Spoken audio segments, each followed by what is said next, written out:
Good morning. An early morning for baseball, but a 10 o'clock start approximately. We are 15 minutes ahead in the game day pregame show of the Charger Baseball, brought to you by Wendell Alexander Realty and the Hawks Nest Sports Venue. We're coming to you from the Winstead Real Estate and Land Company broadcast booth. Charger Baseball on Sports 731 in the Westview Charger Athletic Facebook page. Game day sponsors today and for the rest of this tournament are McWhirter Landscaping and Pressure Washing, the Hawks Nest Sports Venue, Scott Taylor State Farm. Two teams fighting for their life today. It's kind of like a wrestling match. Loser leaves town. And then they would have to play another game, the winner of this game, at 5 o'clock today. They'll take on the loser of the winner's bracket game to stay into this tournament. These two teams coming in with one loss. Heritage beat Sweetwater 3-1, and the Westview Chargers got beat 7-2 last night. A big second inning, take that inning out of the ball game, and it's a whole different situation. But again, two teams fighting for their lives. Starting pitchers today for Sweetwater, who will be the home team, will be Ashton Brown, and he is an experienced hurler. He's not their number one, I don't think. We were not given access to any of their stats. I do have the Westview stats. And for the Westview Chargers, I call him old reliable. If you want a tough game pitcher and after a tough situation, a loss or something, Miles McEwen will come in and we'll give you some stats on him. We're also got some awards and these things like that. The strikeouts will be brought to you by Winstead Real Estate Land Company. Now, starting lineups, first response security service, and they're also going to bring you the first pitch. And we're looking forward to that. Skyhawk Rentals are with us as usual. ARS Roofing and American Roofing Soft Wash bringing you the top performer. And, of course, we'll tell you more about the post-game show. The other sponsors today, Premier Furniture, Precision Auto Body of Martin Tux, Discount Sales, West Tennessee Public Utilities, Dynamics, Physical Therapy, and Weekly Ford Nissan. We're going to take our first time out and hear from some very important people that help bring you Charger baseball. Is your roof ready for anything Mother Nature throws at it? ARS Roofing has you covered. Serving West Tennessee with top-quality roofing services, ARS Roofing handles everything from minor repairs to full roof transformations, roof cleaning, and roof preservation. Call ARS Roofing at 731-636-9700 or check out their work on Facebook. Trust ARS Roofing to keep your home safe, sound, clean, and preserved. No matter your roofing needs, ARS Roofing is here for you. 731-636-9700 or online at arsroofs.com. Your home is more than just four walls. It's where your family feels safe. At First Response Security, we make sure it stays that way. Our advanced security systems stop threats before they happen, giving you peace of mind, day and night. With expert local service and professional installation, protecting your home has never been easier. Monitor your home from anywhere, anytime, because your family's safety is our top priority. Call 731-885-2844 today. The Hawks Nest Sports Venue in Martin is a proud supporter of the Westview Chargers. The Hawks Nest is the place to be to catch all your favorite games and sporting events. From Wing Wednesday to weekend karaoke and live entertainment, the Hawks Nest Sports Venue is the best hangout in Martin. For a weekly lineup of events and specials, check them out on Facebook at The Hawks Nest or stop by 105 Church Street in Martin. The Hawks Nest Sports Venue, proud supporter of Charger Athletics. Go Chargers! Wendell Alexander Realty is the premier real estate expert serving Northwest Tennessee with a deep-rooted commitment to excellence and local knowledge. Founded in 1985, we understand the unique needs of our community because we live and work here. Combining local expertise with high-end marketing techniques, we ensure your property stands out in the marketplace. Trust Wendell Alexander Realty to deliver exceptional service and results. Contact us today at 731-281-1220 to experience the difference.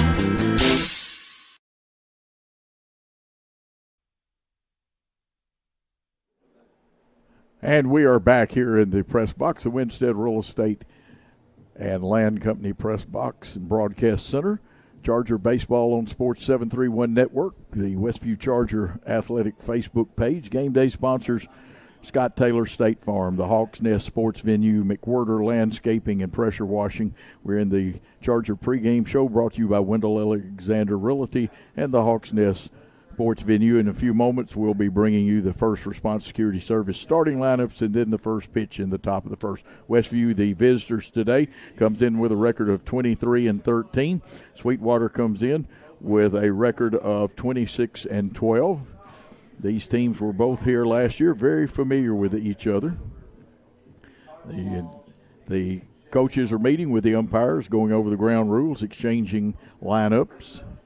The exchange of lineups is the proper way. It's a formality, though, because both of them have already kind of exchanged it. If you've never coached baseball in TSSAA or college, I'm not doing a good job of telling you what I'm talking about.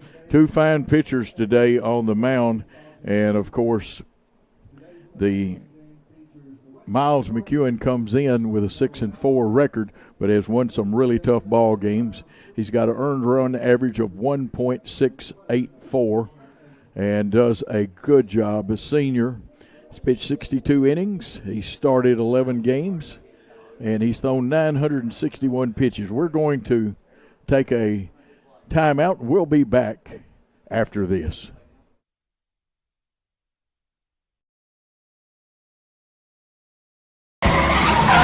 Need reliable auto body repair? Turn to Precision Auto Body, your trusted family-owned shop with locations in Martin, Milan, and Dyersburg. Whether it's a small fender bender or a major collision repair, their expert team has you covered with quality work and fast service. Precision Auto Body takes pride in serving the community and they're proud supporters of Westview Chargers athletics.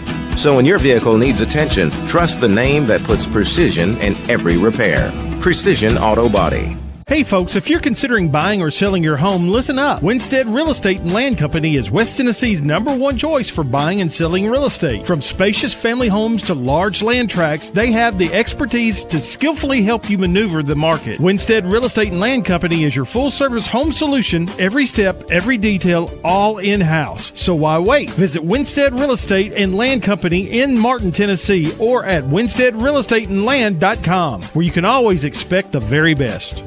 Weekly Ford Nissan has been in business for over 60 years, showcasing the complete line of Ford vehicles like Ford Mustang, Bronco, Explorer, Escape, Expedition, and Ranger, and F-150 trucks. Plus, you'll find the full line of Nissan vehicles, such as the Nissan Versa, Sentra, and Altima sedans, plus Rogue, Pathfinder, Murano, Kicks, and Frontier trucks, and a great selection of pre-owned cars, trucks, and SUVs. Weekly Ford Nissan offers their warranty forever on all new and select pre-owned vehicles. And, of course, their complete parts and service department. Shop online at weeklyauto.com or visit 841 North Lindell Street in Martin. Come see Premier Furniture with two great locations in downtown McKenzie and in Union City. They've got everything to make your house feel like home. From cozy bedding to stylish dinette sets, recliners, sectionals, sofas, love seats, and more. Add the perfect touch with entertainment consoles, accent chairs, bedroom suites, and accessories to match your style. Whether you're furnishing a new space or updating your favorite room, it's well worth the drive to Premier Furniture in McKenzie and Union City.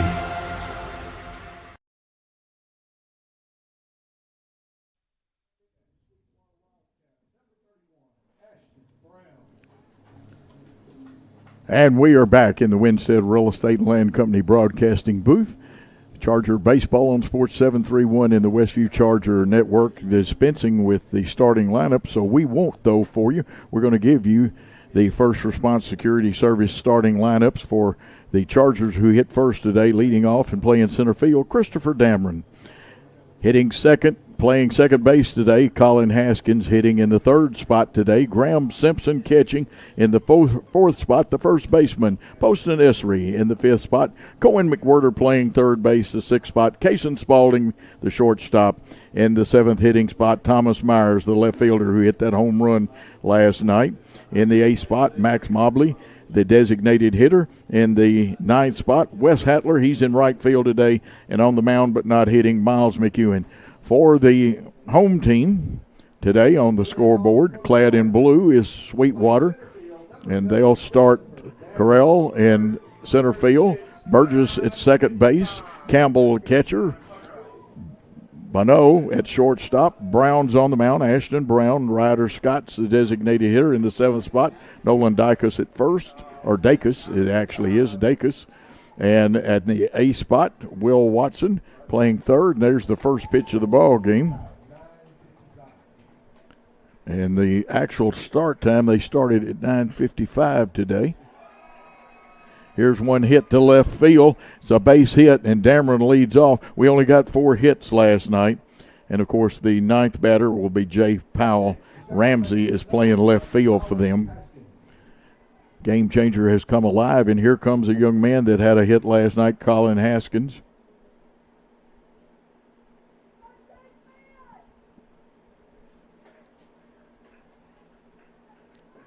Haskins has that slightly open stance, a freshman.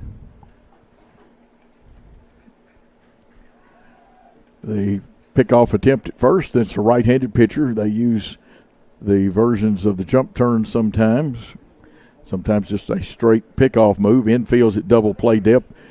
Third baseman right on the cutout edge over there. First baseman holding on, a little different way of holding on, a little further away from the bag, gives him a good effort. There's a pitch, it's a ball, so 1 ball, no strikes. Ashton Brown on the mound. His catcher is Campbell. We'll give you the Sweetwater infield in just a moment. Out of the stretch, Brown looks, bobs the head twice. Dameron running, he'll have to come back because this one is sky high, and he is really going to have to hustle, although this one almost drew the rain that's not ready to come till 1 to 2 o'clock today, and you straighten that one out, and to be honest with you, it probably would be gone. But that one would only have been a home run in a phone booth. So Haskins pops out to the third baseman. There's 1 out in the inning, brings up the left-handed hitting Graham Simpson. Simpson hitting .368 coming into this game. And again, the outfield is straight away, double play depth. Left field in a little more than usual for Simpson. He can hit to all fields. Center fielder straight away and deep. Same thing with the right fielder. Pitch is high for a 1 ball, no strike count. Christopher Dameron down at first.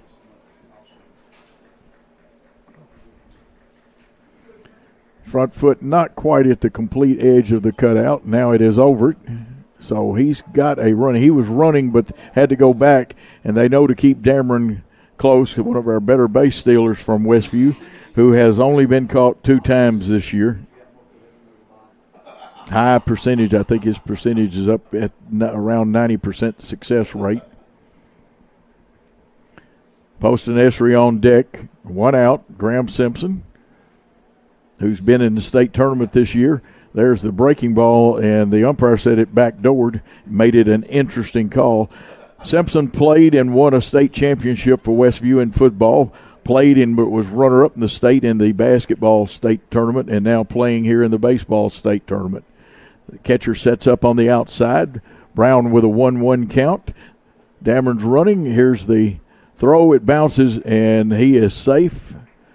Dameron slides so hard, sometimes he wants to slide over and off the base, but he manages to catch his legs on it. So a runner in scoring position now with a 2 ball, 1 strike count. 1 out in the inning. Simpson looking for that pitch he can turn on and get the sweet part of the bat on it. Brown will stay and pitch out of the stretch. Dameron with a pretty good lead now. Too much time out on the mound, and Graham Simpson asked for timeout. Very wise. Scott Guyman already finished his signals down at third and then giving a couple of words of wisdom to the bench. This one hit. It's going to get down. It's going to go all the way to the wall. 1 run streaking for the plate. Simpson running like he's being chased in football for second. He slides in safe with an RBI double. So early on the board, the Chargers are here in the top of the first. That running by Dameron, you know, Coach Guyman loves to play the running game. Very exciting style of baseball at Westview. Poston Esri, one of the leading RBI people in the district and region. A fine hitter. Of course, that shot by Myers last night, 2 run, our only 2 runs. We only got 4 hits. Breaking ball, it missed. Well, no, the umpire said it was a strike. How about that? Wow. Interesting. You folks that have listened to me call baseball and softball, you know what I mean when I say it's interesting. Pick off, and that was signaled from the catcher to throw. There was evidently enough sight line down there they thought they could catch Grant Simpson, but quick reflex, when you dodge tacklers, you got to be quick. The All-State quarterback, they're going to go again at him. And I'm not so sure Graham wasn't running that time. If you checked his knee towards third base, the weight had already shifted to push, crossover, step, and go. So there's an 0-1 count to Essery. Poston Essery. Good fielder at first. Hits one to right field. Back goes the right fielder. It's off the wall. Simpson motoring around. They're not even giving a thought about holding him up and sliding in to make sure is Graham Simpson. What a hustler he was on that one. Big time hit, a double for. So 2 doubles in the inning. Essery's at second. Simpson has scored 2-0. Here comes the third baseman, Cohen McWhirter, who's hitting .420 on the season. Kason Spalding, the shortstop's on deck. Guyman giving instructions to Essery. Essery taking a nice lead. The shortstop will be the one that plays games with him on a pickoff. Second baseman has moved back closer to first. There's a strike low on the low outside corner.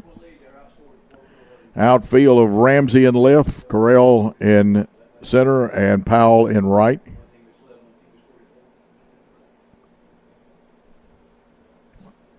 Here's Brown's pitch. Fouled off. Makes the count 0-2. 2 balls, no strikes. Of course, the coaching staff of Westview, Scott Guyman, Corey Essery, and Mason Perry. Remember, First Response Security Services brings you the first pitch and the starting lineups. Here's another base hit, and Westview, after only 4 last night, got their hitting shoes on, and the run's going to attempt to score, and does, without even having to slide. So Essery is in. Good bat work by Cohen McWhirter, taking that pitch to right field. He's on first with a single. He's also a threat to run.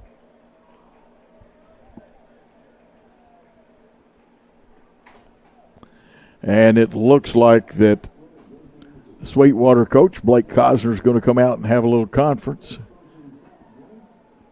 And it could be switching pitchers here. I saw Will Watson come up towards the mound. We'll see what's happening. Of course, they're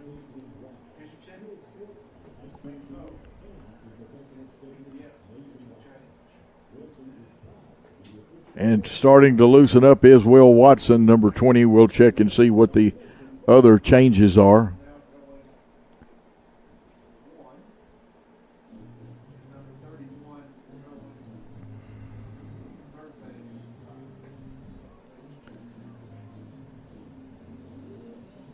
Will Watson, number 20 on the mound. We do not have any stats as their game changer was not unlocked for Sweetwater, and they don't have any on max preps. Right-handed pitcher, got a fastball and we know a curve because I've seen him throw the curve. Arm angle from about 11 o'clock, maybe 10:30, and if you take a clock face, that's how you can tell. 9 o'clock is a sidearm pitch. 10's a little higher. 11 is even higher. 12 o'clock straight overhand. He's going to take a couple of his warm-ups. He inherits a game where he's behind 3-0. The base runner belongs to the previous pitcher, Ashton Brown. Kason Spalding coming up there with a runner on first, McWhirter. 3 runs in on the plate. Up next for the Chargers, the shortstop, number 2. And the shortstop, Kason Spalding, just a sophomore.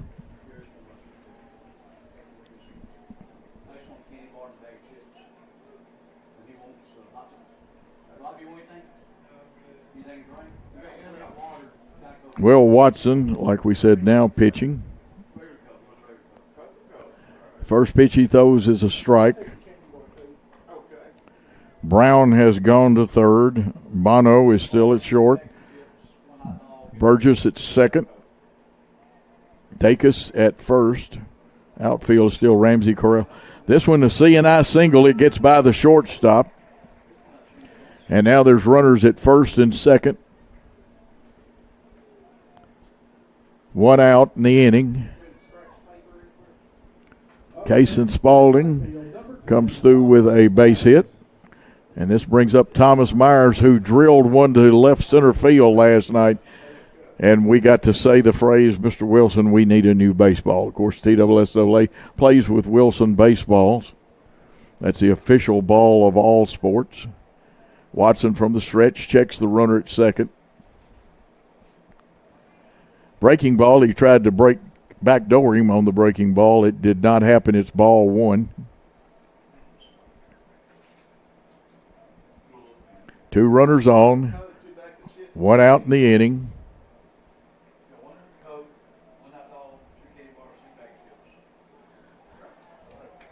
That pitch a strike, a very interesting strike.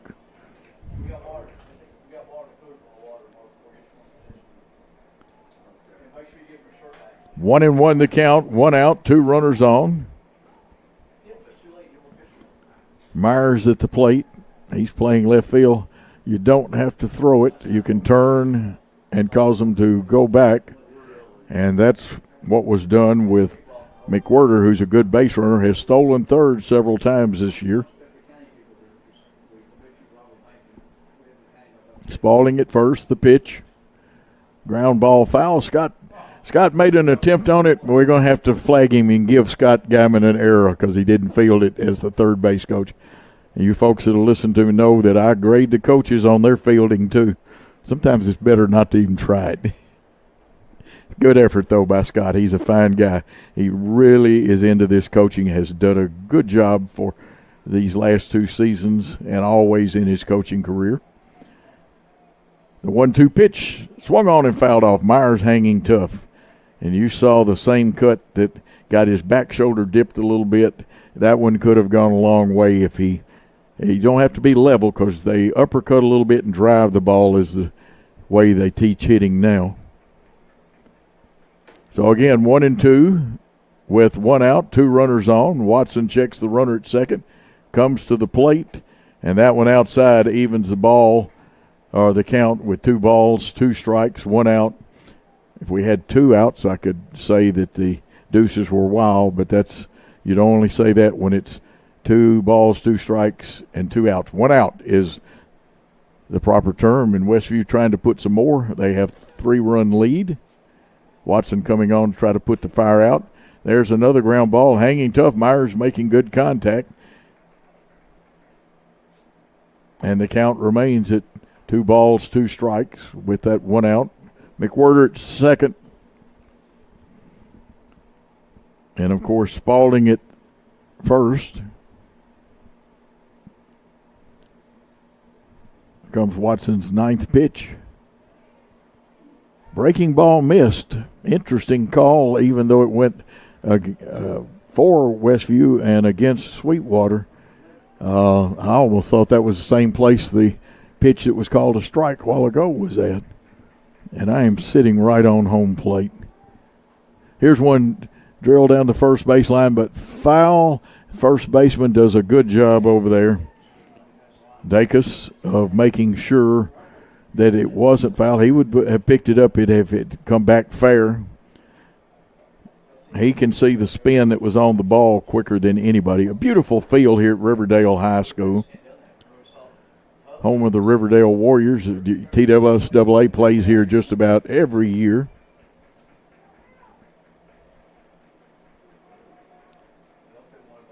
Watson peering in, getting his sign. 3 balls, 2 strikes, 1 out. And this time he turns but doesn't throw. And again, the only place that when you try the pickoff move that you've got to throw to is first base. Now, if you use the step back when there's runners at first and third, you don't have to throw to either base. Boy, there's one drill down the line, fouled by maybe a foot. And Thomas Myers has had a quality at bat, even though this pitcher a lot fresher than Ashton Brown was.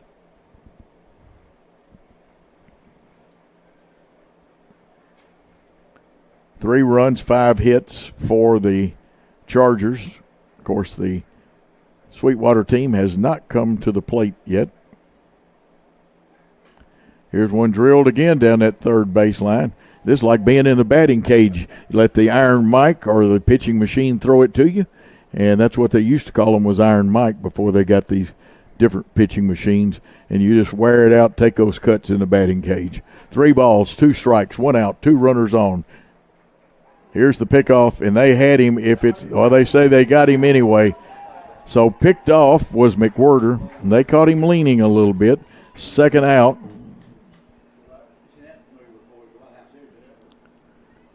Picked off.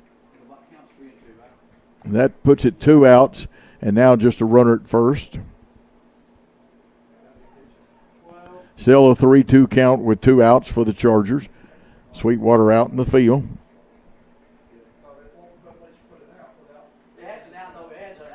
Here's one drilled up in the air, going long but foul. Had that big-time hook on it. Myers flirting with another one.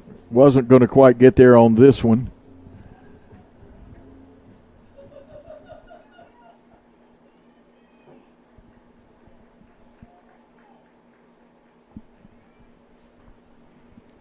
Will Watson looking in there.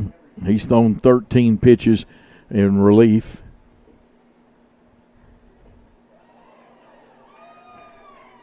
And the umpire with the proper call. These guys have done a good job. The umpiring's been pretty good all the way around.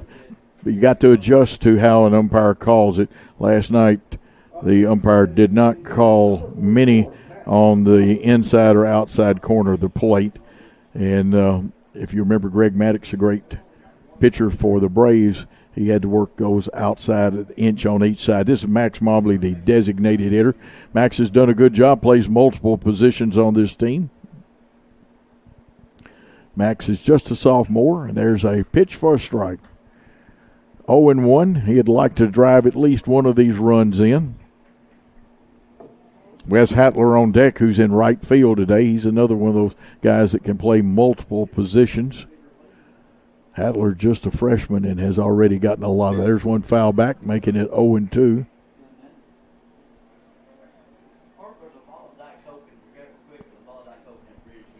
So 3-0 lead. McWhirter got picked off down at second. And like I said, he is a very reliable base runner. I think he was ready to steal third. Personally, I thought he was safe, but I'm not calling the game. And Ronnie Carter, the TSSAA, used to say, let the players play, the coaches coach, and the umpires umpire. And he'd put a little addendum sometimes to it, and as fans, be a good sport.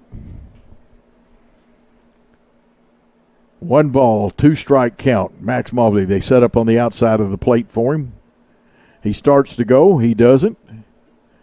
They're going to check the umpire again, and the catcher's wise. I would be checking too, but that wasn't even close. So it's even at 2 balls, 2 strikes, 2 outs, 2 runners on. We can say the deuces are wild out on the field. Max is ready to hit. Crowds that plate a little bit. Waves the bat a little bit. Watson comes to the plate. It's outside, gets away. The runners will advance to second and third. So now 3-2 count. 2 outs, 2 runners on.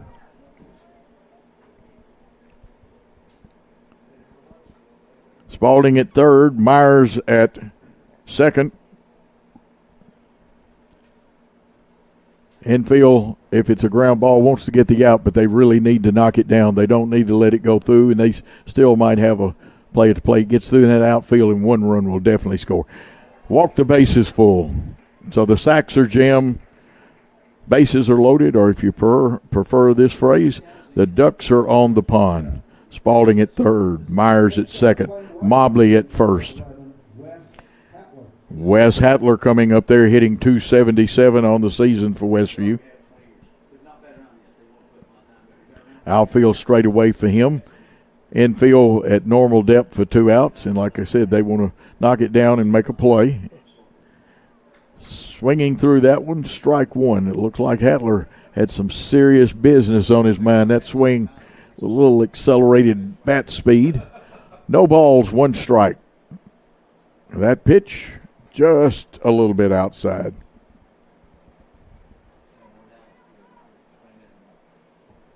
So it's a 1-1 count with 2 outs. The sacks are jammed. The 1-1 pitch. Hit on the ground, and it goes foul. Scott makes a good play that time. He's going to let the third baseman throw it back to his pitcher. But Scott, when his playing days, had a great arm on him. I bet he's still got a great arm. 1-2 the count. 2 outs. Hatler at the plate. The bases are loaded. From the full windup, Watson.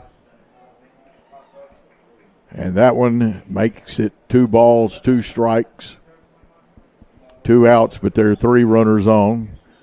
We can say the Ducks are on the pond. Hatler, the right-handed hitter, ready. This is the pitch that Watson really wants, though. Here's one hit on the ground. It'll go to the shortstop. They'll go to second for the force play. 6-4. That's shortstop first. But 3 runs on 5 hits. There were no errors and 3 men left on base. The score at the end of a half inning of play, the Westview Chargers 3, Sweetwater Wildcats nothing. Let's take a timeout on Sports 731. Skyhawk Rentals offers a versatile management style covering both residential and commercial properties, as well as offering combined sales and property management services. If you're an owner looking to address your real estate and property management needs, we're it. If you're a tenant in need of an affordable space to live and work, we'll help you find your nest. As the largest property management company in the area, we'll work hard to meet your needs and provide superior customer service. To find out more, call Skyhawk Rentals at 731-587-2937 or stop by 224 South Lindell Street today. Looking to update your floors? Start at Tuck's in Martin, Tennessee. Step into our large showroom and explore a wide variety of flooring choices, including hardwood, luxury vinyl, tile, and more. Compare styles side by side until you find the perfect fit for your home. And if you're planning a bigger project, their team can help pair your flooring with cabinets, countertops, and other design elements for a seamless look. Discover your new floors today, only at Tuck's in Martin, Tennessee.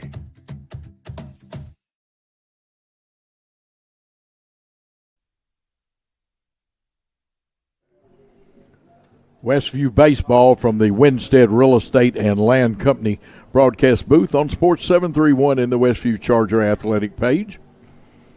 The first pitch of this bottom half, the first, also brought to you by First Response Security Service. Miles McEwen on the mound. Very fine young pitcher. Game day sponsors Scott Taylor State Farm, the Hawks Nest Sports Venue, and McWhirter Landscaping and Pressure Washing. Winstead Real Estate, when there's a strikeout, we'll bring you that. Top performers of the game we'll be looking for to give you in the post-game show, ARS Roofing and American Soft Wash. Here's the first pitch. It's a ball.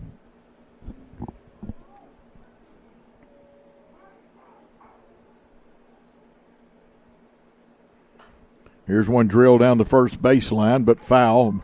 Esri moved over, saw it was going foul.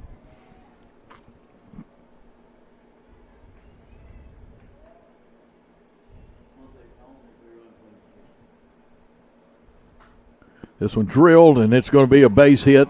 And Colt Correll has his first hit and the first Sweetwater hit.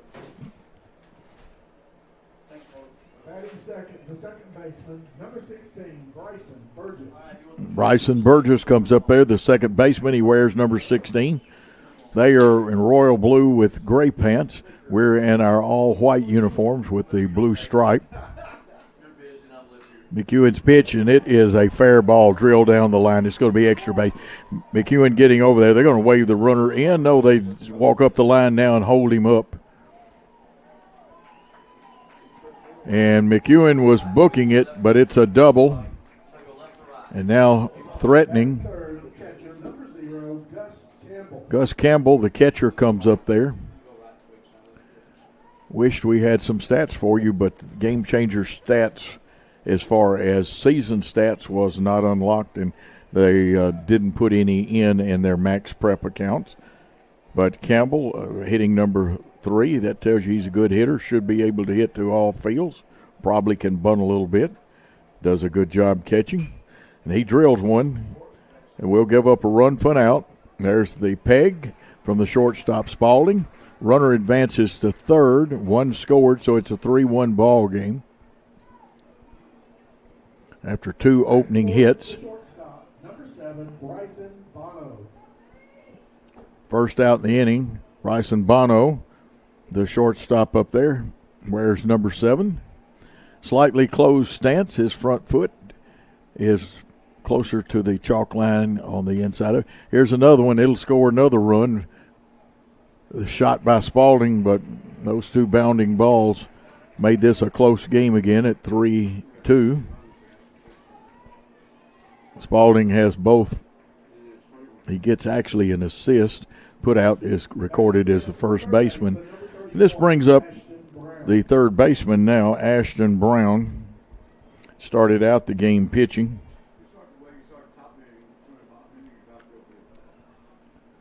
That one he didn't want to make contact with. It did.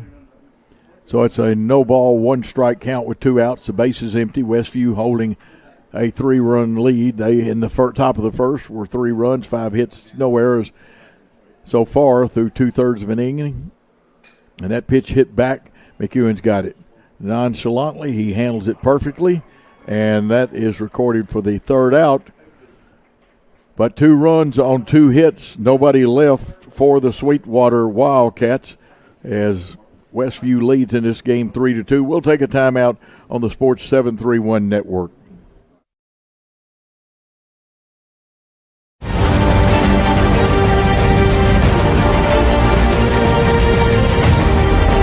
In the world of sports, precision and excellence define champions. Dynamics Physical Therapy is dedicated to enhancing athletic performance and preventing injuries by serving schools and their athletes. Elevate your game with Dynamics. Visit dynamics.life to learn more. We are back in the press box of Winstead Real Estate and Land Company on the campus of Riverdale, a great broadcast place. Charger Baseball on Sports 731 Network and the Westview Charger Athletic Facebook page. McWhirter Landscaping and Pressure Washing. The Hawks Nest Sports Venue. Scott Taylor State Farm bringing you the game, paying those TSSAA fees and stuff. And, of course, their game day sponsors. Other sponsors are Wendell Alexander Realty, the Hawks Nest Sports Venue, First Response Security Services, who brought you starting lineups and first pitches. And those other innings, strikeouts, Winstead Real Estate and Land Company, Skyhawk Rentals, ARS Roofing, and American Roofing Soft Wash, Weekly Ford Nissan, Will Watson on the mound, Dynamics Physical Therapy, West 10 Public Utilities, Tux Discount Sales, Precision Auto Body of Martin, and Premier Furniture. Dameron coming up there. He's 1 for 1, led this game off.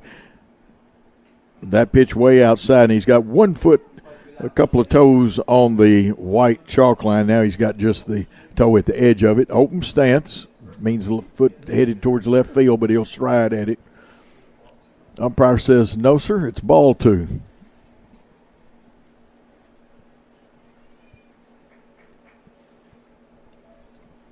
With nobody on, Watson working out of the full windup. And Dameron, who's a great base stealer, has worked this to a 3-0 count, 3 balls, no strikes in the top of the second. Young man's going to play a little football for UTM next year. That one's a strike on that inside corner. Very patient hitter, making the pitcher throw extra pitches. This is Watson. Here's one drilled. It's going to be high. Got a lot of air under it against the cloudy sky, and the center fielder, Correll, makes the catch for the first out.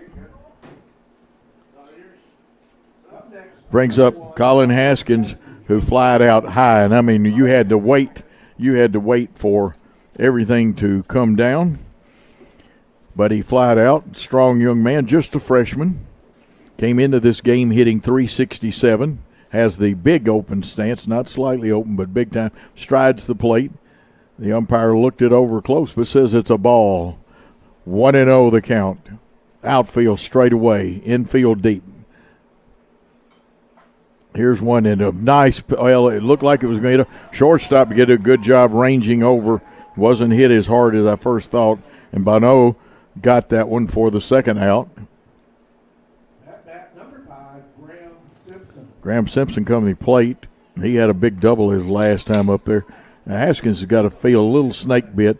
He has flied out sky high that if the energy had been towards the fence instead of straight up, would have gotten out of here, and now he hits a line drive that kind of died. Simpson's shot to center field coming on, making a fine running catch, is the center fielder, Correll. And so 3 up, 3 down. No runs, no hits, no errors. No one left on base at the end of 1 1/2 innings of play. It's Westview 3 and Sweetwater 2. We'll be back on the Sports 731 Network after these important messages. Cold mornings, hot showers. Wet jeans, warm dryers. West Tennessee Public Utility District has you covered with natural gas water heaters and dryers for sale. No big box chaos, just local, reliable, energy-saving comfort. Call 731-986-8289 to find your perfect match. WTPUD, where comfort meets community.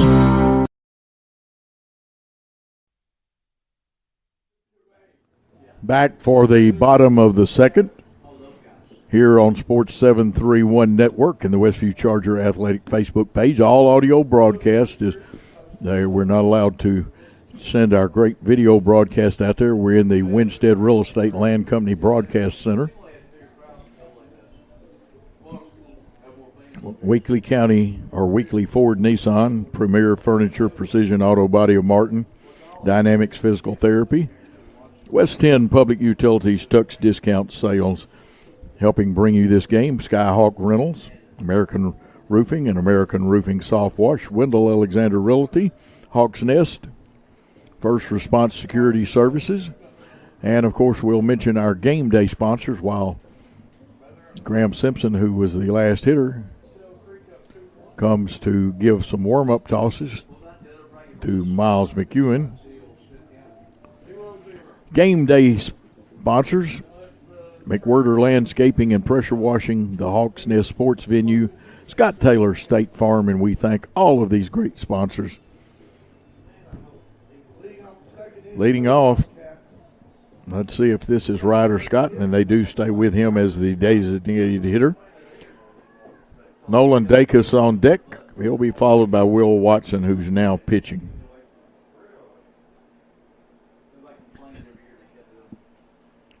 Tight with that back foot at the chalk line. He's a right-handed hitter. McEwen pitches him away for ball 1.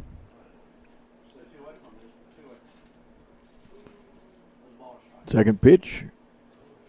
The umpire says a little low, so it's 2-0 the count.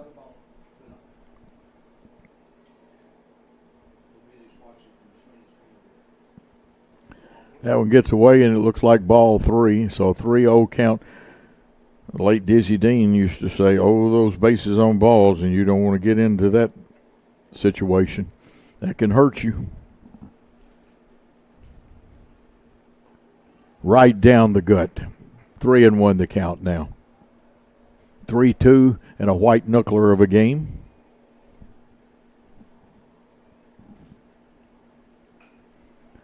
High bounder coming up. McWhirter gets it, takes the curl hop step, and guns it over to Esri at first for the first out of the inning. With one out, first baseman Nolan Dacus wears 14, hits right-handed. Strong young man.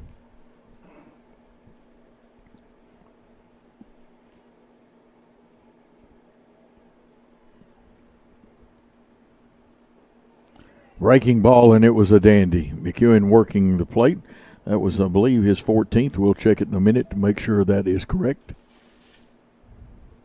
Swung on and missed. So it's an 0-2 count.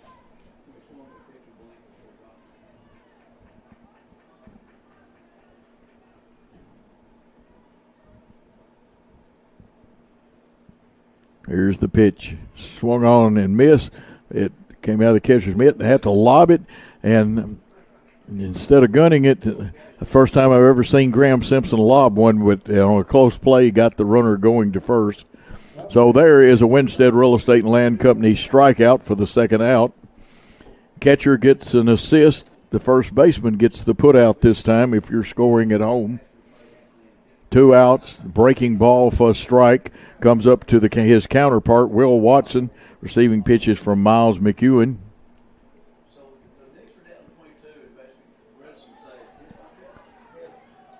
And Watson will be on after that hit by a pitch. So Watson, who had plenty of protective equipment on, and that brings up the 9th place hitter, Jay Powell.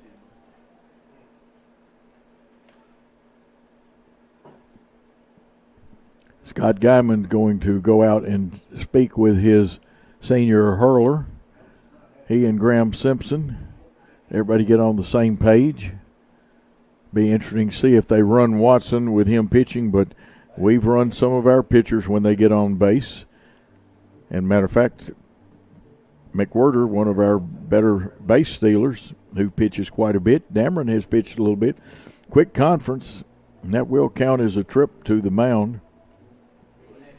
Westview outfield straight away.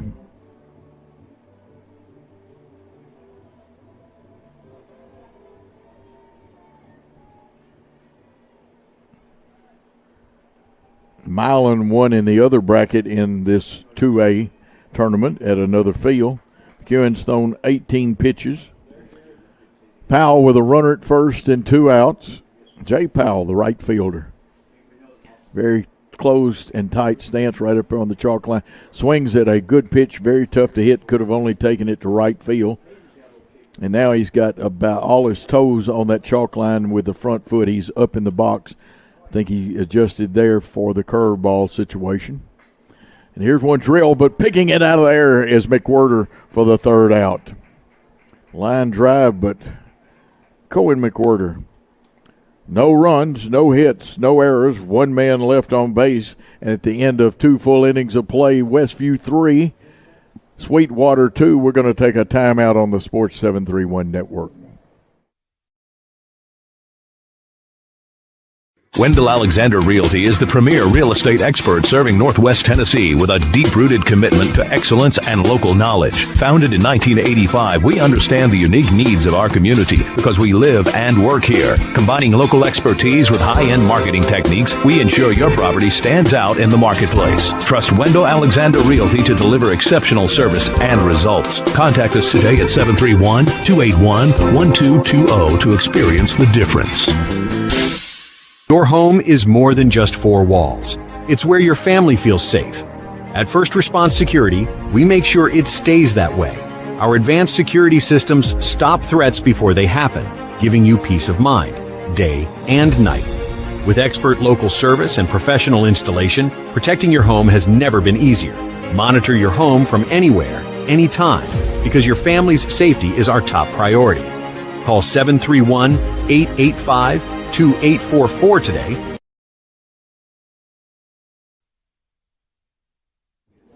We are back in a white knuckler of a game at 3-2, Westview leading Sweetwater.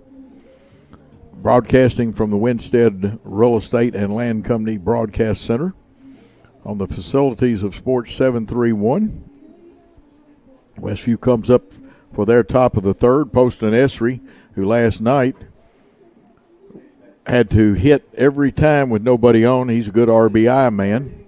Kind of wore the collar last night. Esri today with runners on got a big double back in the first inning. Let's see how he does. Got all of his toes and part of his back foot beyond the toes. He's not over the line, but he's there crowding that plate. Got under one, dipped that shoulder back too much, sky high. Center fielder takes a step, adjusts, and gets it for the first out. One out. Watson has now retired 5 straight Westview players, and here comes Cohen McWhirter, who singled but was picked off at second. Good hitter. McWhirter, sophomore. Slightly closed stance, front foot right on the edge of the chalk or the paint. That one fouled off on 0-1 count.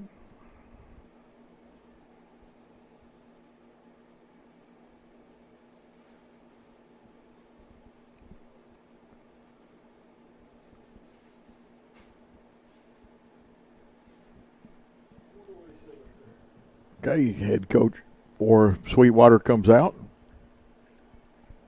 for just a second. 0-1 with one out. This one popped up. Right fielder draws a bead on it, goes towards the line. He was about 15 steps off of it, so 2 outs. And Watson put out the fire a while ago. Kaysen Spalding, who was on back in the first with a single.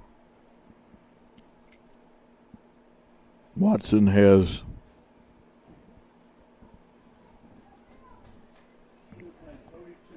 thrown 36 pitches, I believe.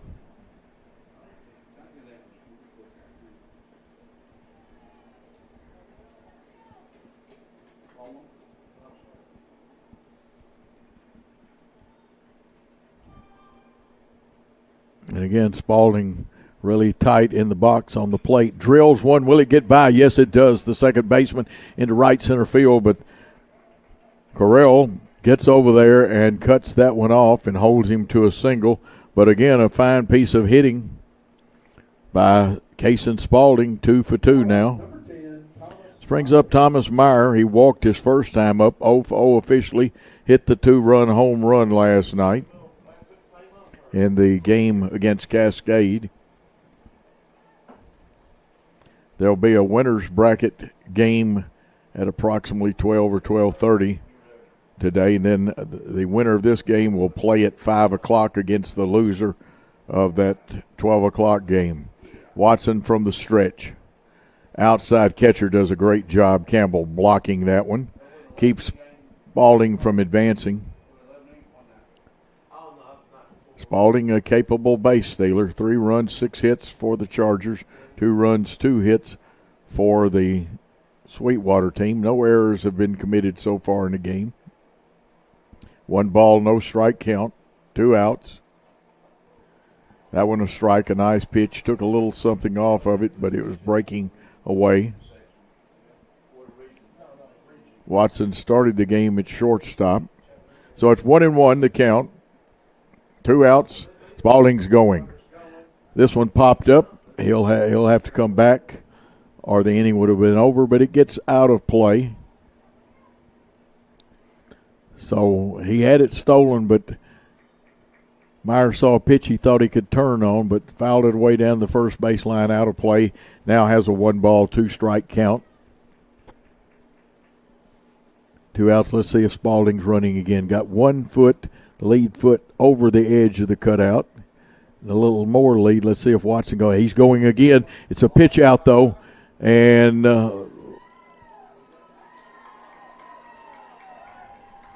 he thought he got under the tag. He didn't. Umpire very slow on calling that one, but caught stealing, so Myers will lead off the next inning. But they had a pitch out going because they thought he was going on the pitch. 3-2 Westview leads Sweetwater. Let's take a timeout.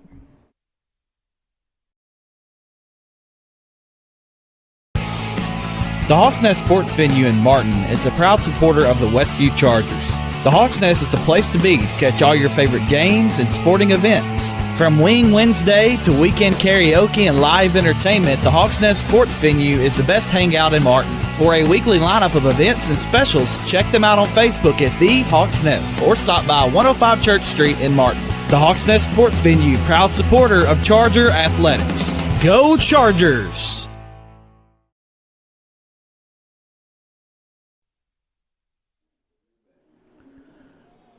Back in the Winstead Real Estate and Land Company Broadcast Center, audio broadcast only on the Charger Athletic Facebook page in Sports 731.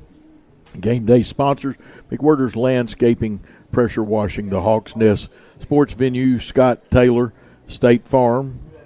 Of course, other great sponsors are Wendell Alexander Realty, the Hawks Nest Sports Venue, First Response Security Service, Skyhawk Rentals, ARS Roofing, American Roofing Soft Wash, Weekly Ford. One time it was Weekly County Ford, but Weekly Ford Nissan. Dynamics Physical Therapy, West Tennessee Public Utilities, Tux Discount Sales, Precision Auto Body of Martin, and Premier Furniture. Back to the top of the order, the center fielder, Correll. He takes a strike on that outside corner. Goes to the post-game show will be brought to you by Wendell Alexander Realty and the Hawks Nest Sports Venue.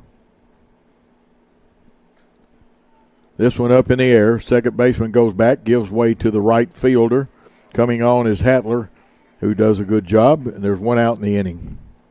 Now up, number 16, Bryson Burgess. Bryson Burgess comes up there wearing 16, playing second base with one out in the inning. Closed stance. Close but not hugging the inside corner. Here's one. McWhirter gets it, fields it, stays down on it, flips it across to first base for the second out. McWhirter to Esri, 2 outs in the inning, brings up Gus Campbell, who's 0 for 1.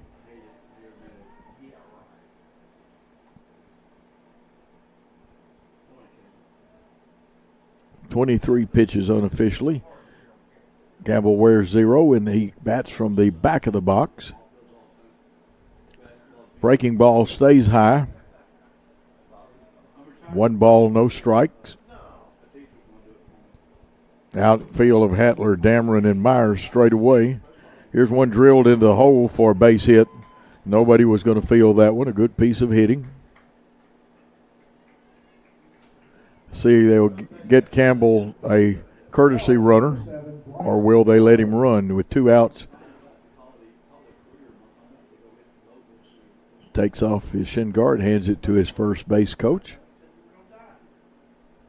He's going to stay in and run. That will bring Bryson Bono up there to hit. Bono 0 for 1. That pitch away. 1 ball, no strikes, 2 outs. McWhirter right at the edge of the grass in the infield there at third base. That pitch low and away. Simpson does a good stop, making sure it doesn't get by him. Good pitch, just a little low. So it's 2-0 the count. Runner at first. That's Campbell. Pick-off attempt. McWhirter at third, Spalding at short. The second baseman is Colin Haskins, and from the stretch with Esri at first. Beat into the ground. They go to second for the force, the fielder's choice. Third out in the inning. 6-4 score that. And in the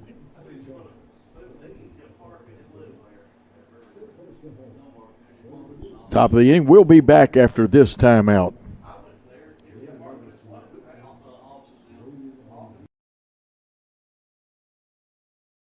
Is your roof ready for anything Mother Nature throws at it? ARS Roofing has you covered. Serving West Tennessee with top-quality roofing services, ARS Roofing handles everything from minor repairs to full roof transformations, roof cleaning, and roof preservation. Call ARS Roofing at 731-636-9700 or check out their work on Facebook. Trust ARS Roofing to keep your home safe, sound, clean, and preserved. No matter your roofing needs, ARS Roofing is here for you. 731-636-9700 or online at arsroofs.com.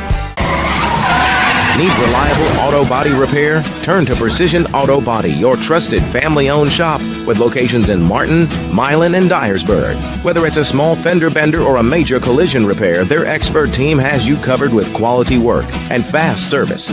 Precision Auto Body takes pride in serving the community and they're proud supporters of Westview Chargers athletics. So when your vehicle needs attention, trust the name that puts precision in every repair. Precision Auto Body. We are back. A little crunch there. I think I moved it up a little early. And you may have heard us talk about it. We are trying to figure out a way to get you the exact stats from Game Changer also. Dean has taught me a new lesson. He's got it over on a computer screen, got them split over there. Looking good as Westview comes up for the top of the fourth. The man that was at the plate when there was a caught stealing, Thomas Myers will lead it off. He's 0 for 0, meaning that he doesn't have an official at bat. Counts as a plate appearance.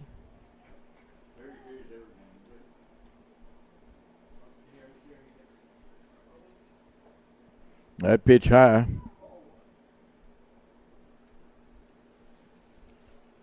Game day sponsors, McWhirter's Landscaping and Pressure Washing. Here's one, kind of golfed and gets over the head, so Myers with a hit puts Westview in business with a chance to add to that. Max Mobley, the designated hitter, comes up there.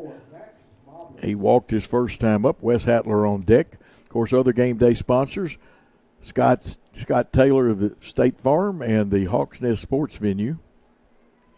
We're in the Winstead Real Estate and Land Company Broadcast Center. Playing here at Riverdale, Murfreesboro.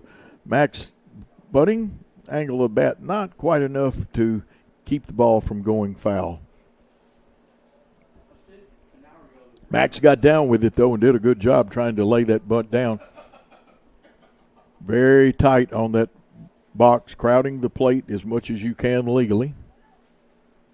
He's got a no ball, one strike count. Catcher Campbell came up throwing. They called it a strike. That was close to taking a couple of worms that raised up out there's heads off. So it's an 0-2 count. Interesting call. Now he'll be hitting away. Third baseman is backed up some. That pitch way outside. Catcher Campbell did a good job shifting to get it.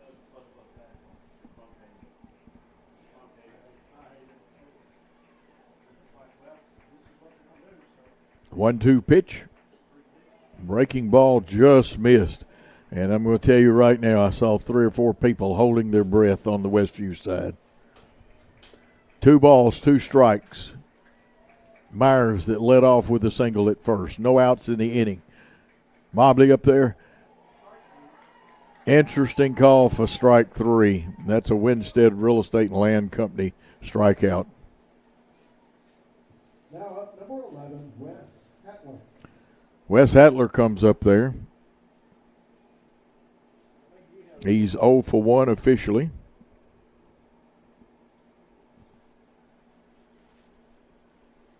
Three runs, 7 hits, no errors for Westview.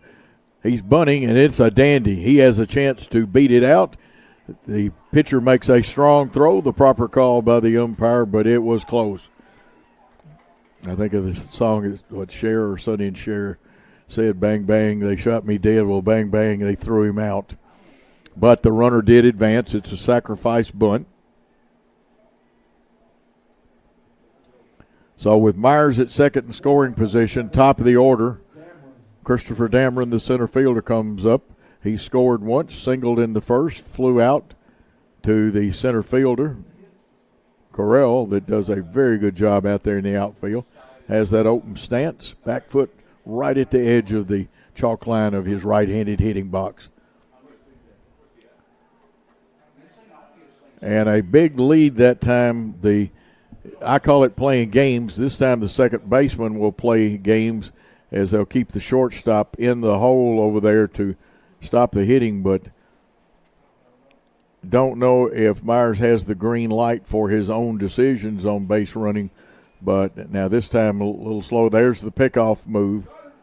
And I tell you what, for a right-handed pitcher, the spin move going to second, Watson has a very good one, very deceptive. And he accelerates as he turns the throw. And they noticed from the Sweetwater dugout that Myers had gotten too big a lead. 1 strike to count, 2 outs, a runner at second in scoring position. Will Watson on the mound.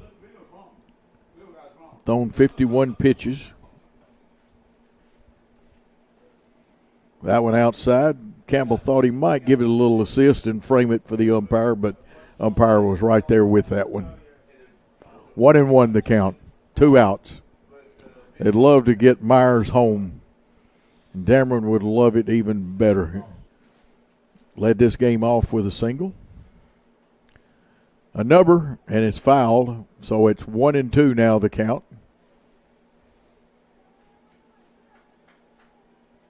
And I don't blame Gus Campbell. I'm going to take that catcher's equipment off my head and air it out every once in a while anyway. It gets hot on young men in the catching gear. 1 ball, 2 strikes. There's the pickoff move. That one bounced, but an excellent job by Burgess, the second baseman, of fielding it. Myers back in there. They've got him a little closer now. Also, Burgess not leaning. If you could poke it through that hole, maybe an inside-out swing. Big gap between second and first. And that pitch outside, that would have, had it been closer to the plate, would have been a good one to take to right field. 2 balls, 2 strikes, 2 outs. 1 runner on. That is Myers at second. Has good speed. He'll challenge the arms of the outfielders. The hitter, Christopher Dameron, senior, with 1 hit in the game already and 1 run scored. Hard bouncer to the shortstop, takes the big hop. He comes up firing, and the runner is safe. An excellent effort by Dameron to make a base hit out of it. A pitcher or a runner of his speed, you must come up firing. And he had to hesitate a little bit because it was a high chopper. And without getting interference called, Myers did a great job. Now the head coach for the Sweetwater team, Blake Cosner, he comes out and he's going to ask the umpires to call interference. But, I've umpired, but that doesn't mean I know everything. I don't think it fits the criteria of interference, but I could be wrong.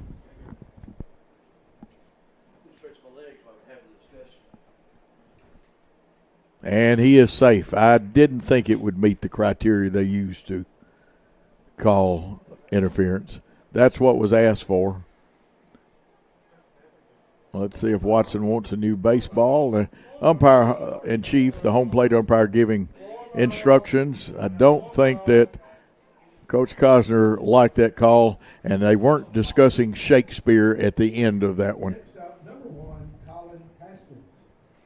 Colin Haskins, who has hit the ball well, but he's hit a couple of atom balls, meaning right at him, up in the air.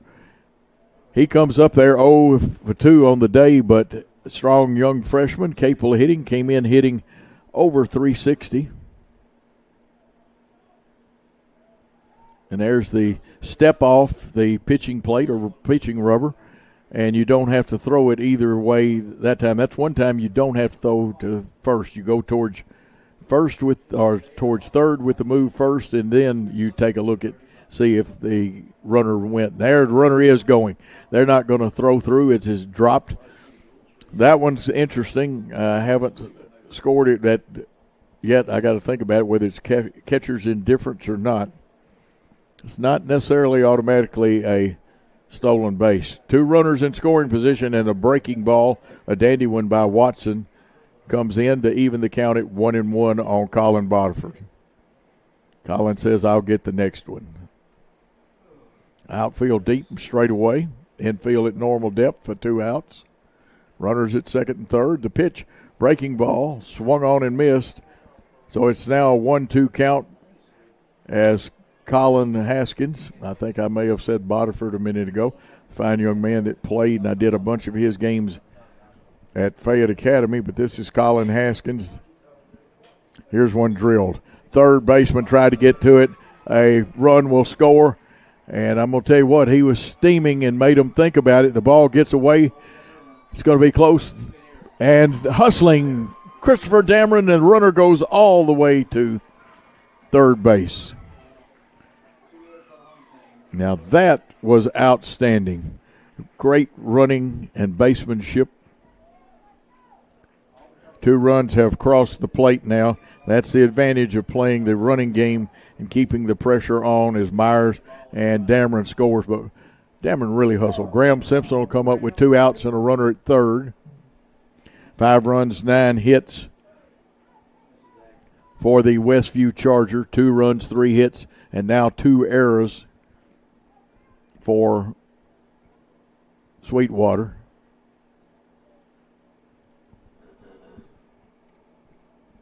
Simpson has scored a run. He's 1 for 2 on the day. He has an RBI. Here's one drill down the first baseline, but foul. Got out in front just a hair, but he got that one on the sweet part of the bat.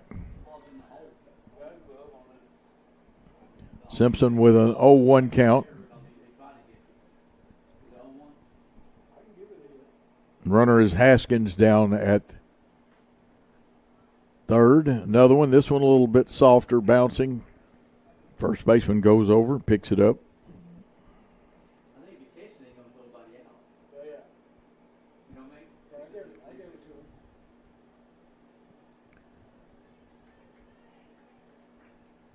Okay, so far that one by Haskins has been ruled officially an error. Here's one, will it make the hole? Second baseman does a good job and throws out Haskins at first to end the inning.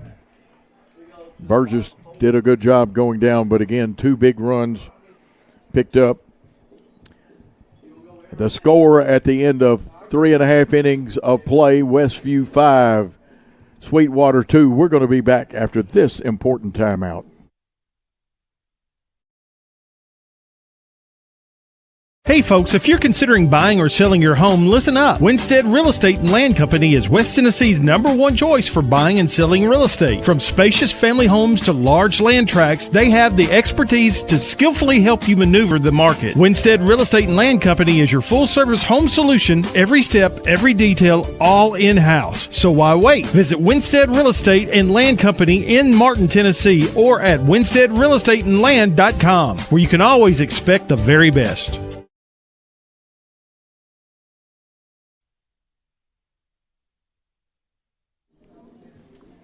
We're broadcasting live from the Winstead Real Estate and Land Company Broadcast Center. Sports 731 Network and Westview Charger Athletic Facebook page bring you the audio broadcast of the state tournament game here. Game day sponsors: Scott Taylor, State Farm, the Hawks Nest Sports Venue, McWhirter Landscaping and Pressure Wash.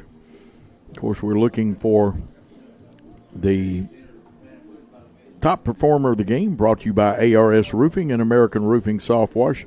They'll get you that in the post-game show. Wendell Alexander Realty, Hawks Nest Sports Venue, Skyhawk Rentals with us. They usually bring you the fan cam, but this is a audio broadcast due to TSSAA National Federation restrictions, how they run the video for these games. And it's the bottom of the 4th. Ashton Brown, who originally started, now at third base up there. Brown is 0 for 1.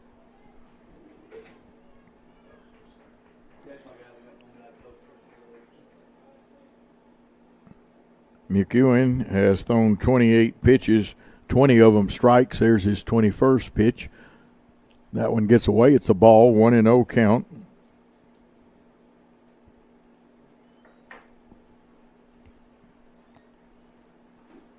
Brown 0 for 1. That one inside, so it's a 2-ball count.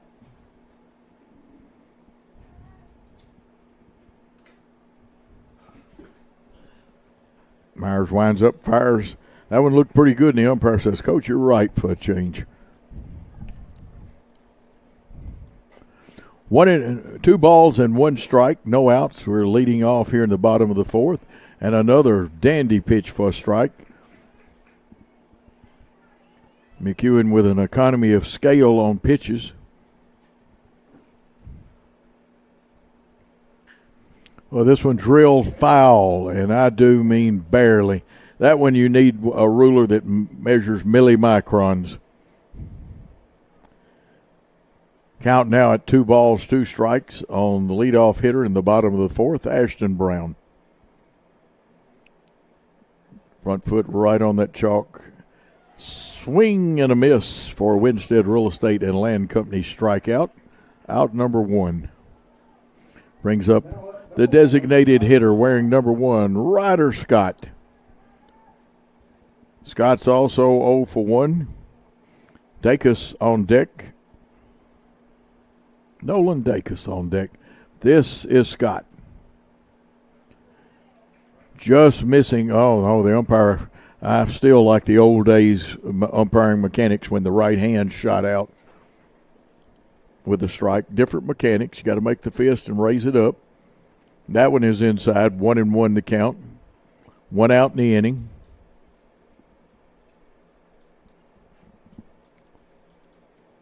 Breaking ball, high chopper. McWhirter's not sure he has to barehanded. Throws to first. Did he get him? No, it got away from Esri, but Esri had to stretch. I think he had that one beat out. Temporarily, I'll give him a hit. Young man for hustling, deserved it. McWhirter did all he could do. All you could do was barehand that. That one stayed up in the air, suspended. Up next, number 14, Nolan Dacus. Nolan Dacus coming out there. Was a strikeout victim his last time up. Now they scored it an error, which we'll defer to the scoring, the official scoring. So Scott on with the error. It's a 1-ball count to Nolan Dacus. They make him dive back in, so Scott getting back safely, but Mr. McEwen said, I know you're there. I'll come after you if you get too far. The senior hurler from the stretch bobs his head, comes to the plate. Just a little low. 2 balls, no strikes. 1 out. Westview infield at double play depth. Center fielder Dameron shading a couple of steps towards left field, straight away in center and left. 2-0 pitch.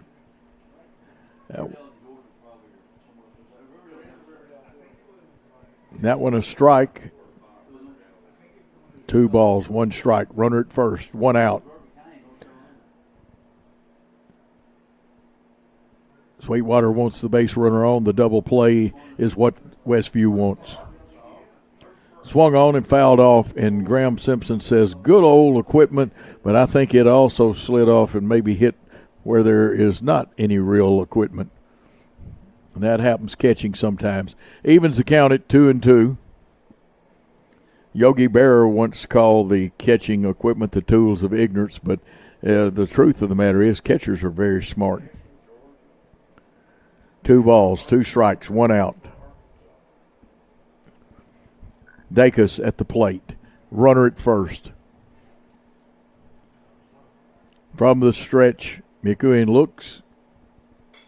This one drilled. It's going to be in a hole and a base hit, and that was a good piece of hitting. Myers all over it, gets it back into the shortstop Spalding. So now runners at first and second. Now up, number 20, Will Watson. Number 20, the pitcher, started at third base.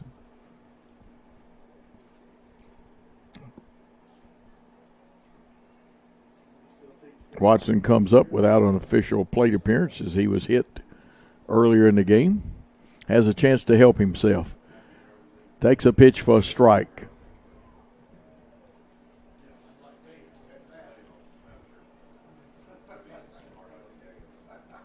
Two runners on, one out. Watson, the pitcher, now hitting against his counterpart, Miles McEwen, on the hill. Checks and throws, and they threw it away. Let's see. And they cannot call interference with the runner because you're down there and you're trying to get up and play, and he and the kind of contact. And here comes Coach Blake Cosner out. And he's going to argue, and I probably would if I was coaching, but by the same token, I agree with the umpire on this one. And sometimes it's like when you're coaching basketball, you're working on the official for the next call, not necessarily that one. And now they're going to call the other umpires up to talk about it. And it'll be interesting. You never know when you got three people talking it over. And, you know, I think it may have been Gene Manise said, you're going to please 50% of the people sometime and 50% you're going to make unhappy when you officiate. Sometimes it's more than that because if it's a visiting team, they may not have as many fans there. But after all of no talking of Shakespeare today so far. So one strike count with two runners on. They go to first for the pickoff.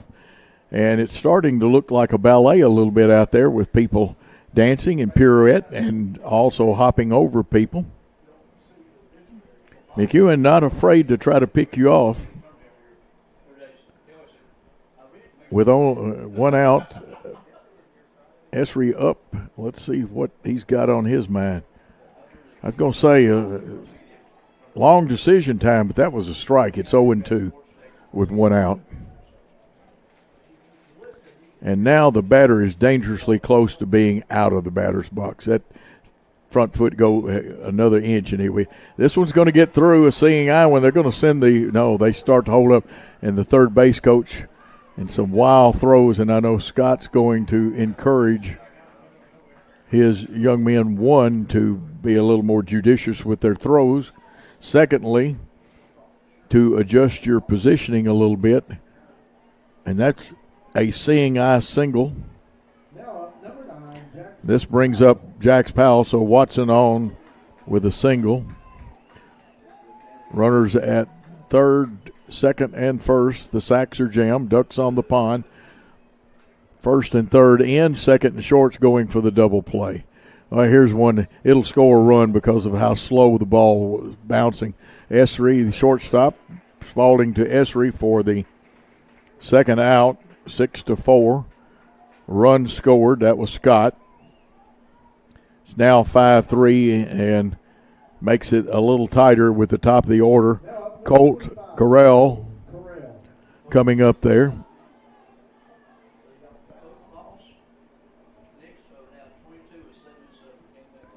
Corral 1 for 2. He scored a run. He's a left-handed hitter in a position to tie this game up with two outs because the runners will be moving. He's showing bunt, and that one bounces a mile high and foul.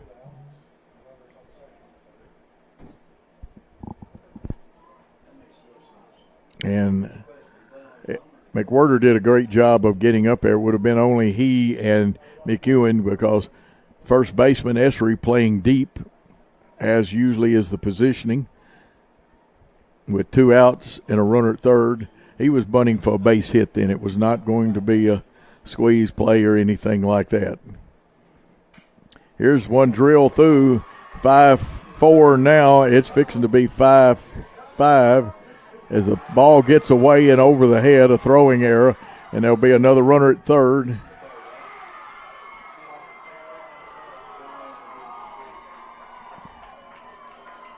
And the Corral giving us a demonstration of mime acting down there at third base. some gestures and things that I got a feeling the umpire said, I don't know what the exact words, but son, you might want to celebrate, but not quite the way. It's a tie game at 5-all. 5 runs, 9 hits, 2 errors now for Westview. 5 runs, 6 hits, and 2 errors for Sweetwater. Here's one. He goes deep. The throw is off a little bit, Esri, so Sweetwater has taken the lead. Errors played a factor in this. 3 runs have come in the inning, or 4 runs actually.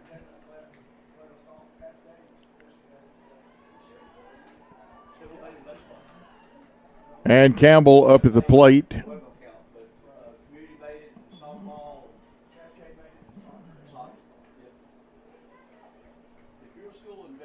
Strike 1 on that first pitch.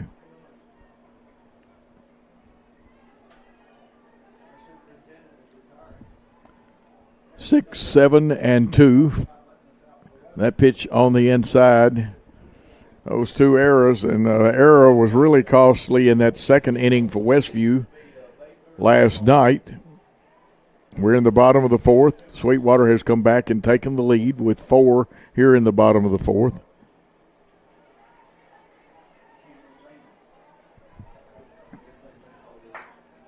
Some of our sponsors, Skyhawk Rentals, First Response Security Service, Weekly Ford Nissan. Becoming ready to pitch. This one drilled to McWhirter. He blocks it, throws to first, and got him by a step. Diving in at first, trying to get there was Campbell. And that ends the inning. But 6 runs, 6-5.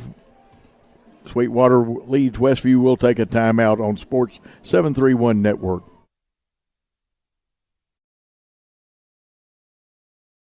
Weekly Ford Nissan has been in business for over 60 years, showcasing the complete line of Ford vehicles like Ford Mustang, Bronco, Explorer, Escape, Expedition, and Ranger, and F-150 trucks. Plus, you'll find the full line of Nissan vehicles, such as the Nissan Versa, Sentra, and Altima sedans, plus Rogue, Pathfinder, Murano, Kicks, and Frontier trucks, and a great selection of pre-owned cars, trucks, and SUVs. Weekly Ford Nissan offers their warranty forever on all new and select pre-owned vehicles. And, of course, their complete parts and service department. Shop online at weeklyauto.com or visit 841 North Lindell Street in Martin.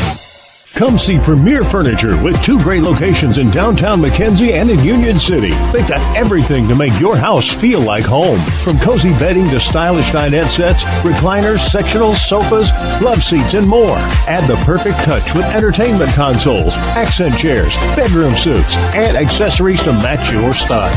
Whether you're furnishing a new space or updating your favorite room, it's well worth the drive to Premier Furniture in McKenzie and Union City.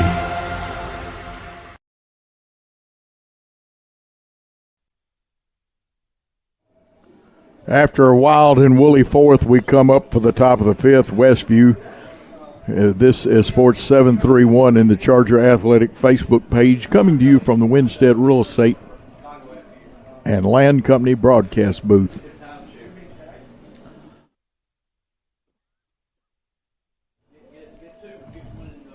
Game day sponsors: Scott Taylor State Farm, the Hawks Nest Sports Venue, and McWhirter Landscaping and Pressure Washing. Also, Weekly Ford Nissan, Dynamics Physical Therapy, West Tennessee Public Utilities, Tux Discount Sales, Precision Auto Body, Martin Pereira Furniture. Post-game show will be brought to you by Wendell Alexander Realty and the Hawks Nest Sports Venue. Top performer, ARS Roofing and American Roofing Soft Wash. Strikeouts brought to you by Winstead Real Estate and Land Company. A wild and woolly 4th where Sweetwater came up with 4 runs after we had scored 2 and given ourselves a little cushion. They have taken a 6-5 lead. The line score, 5 runs, 9 hits, 2 errors. Could have possibly been 3. There were actually a couple of throwing errors that could have totaled up to 3. 6 runs, 7 hits, and 2 errors also for Sweetwater. And this is Poston Esri, got under it. It's deep. The left fielder going back. He's got a beat on it. Takes it for the first out. Poston, again, I think in 2 days has had 5 times he's come up with nobody on base. The one time he's come up in the 2 days with somebody on base, he doubled in a run. So after the fly out for the first out, going McWhirter up there. Cohen gets under this one, drives it to right center field. Center fielder's going to take it as he's got the right of way for most teams, and Correll a very fine one. So F8, 2 outs. That means he flied out. Cason Spalding, who's had a good day today with 2 hits.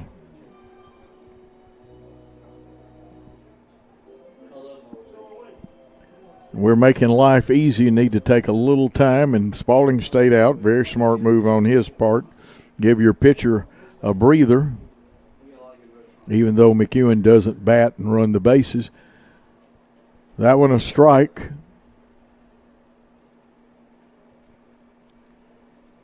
2 outs in the inning. I thought I saw the fist go up, so we'll check that. That one a ball. Spalding wanting to, I think, do a little groundwork, and he's talking with the umpire. Not sure the exacts of it, but he pointed at part of the batter's box, and then Scott Guyman and is coming up the line to talk with the umpire. This looks more like a Charles Dickens book, The Tale of Two Cities, talking here. All of our coaches are articulate, and the umpires are too. Well-read gentlemen who both master the art of discussion.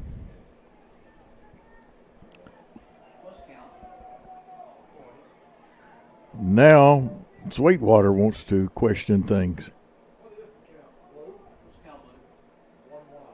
Count is 1-1. I thought that first pitch, but he didn't raise his arm. And then, like I said, these are mechanics have been used for a couple of years. Umpire says that one a strike, and that Spalding did bring his bat around far enough to get a strike. So it's 1 ball, 2 strikes, 2 outs, nobody on. Watson winds and fires, missing outside even to count it 2-2.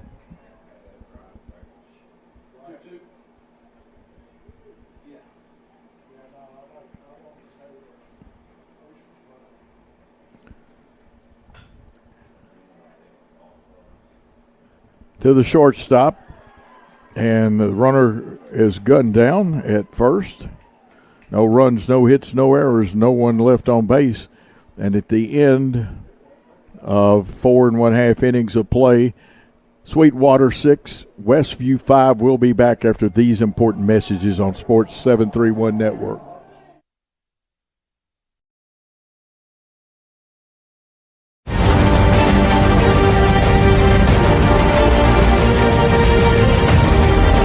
In the world of sports, precision and excellence define champions. Dynamics Physical Therapy is dedicated to enhancing athletic performance and preventing injuries by serving schools and their athletes. Elevate your game with Dynamics. Visit dynamics.life to learn more.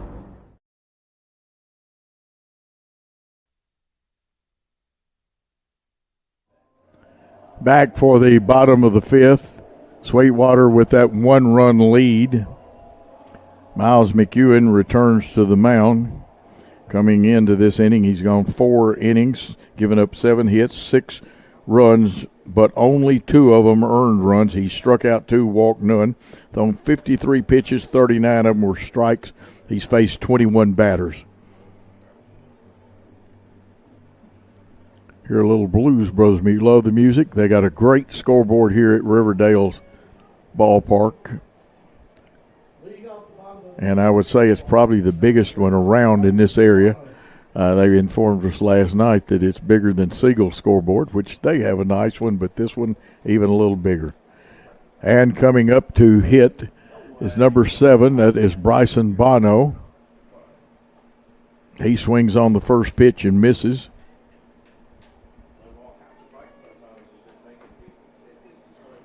Bono is 0 for 2.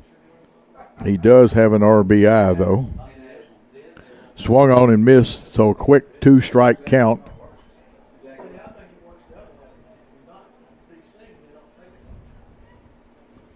McEwen working fast, throws inside.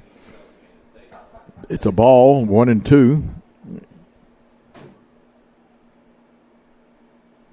Bono up there. Pitch a little high. The target was actually the outside corner. So it evens the count at 2 balls, 2 strikes, no outs. We're in the bottom of the 5th.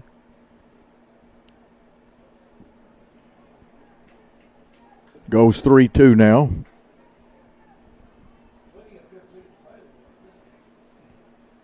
Here's the pitch from McEwen.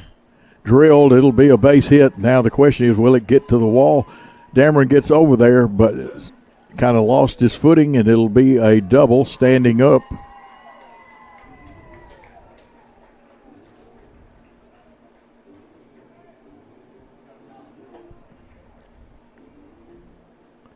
First hit for Bryson Bono.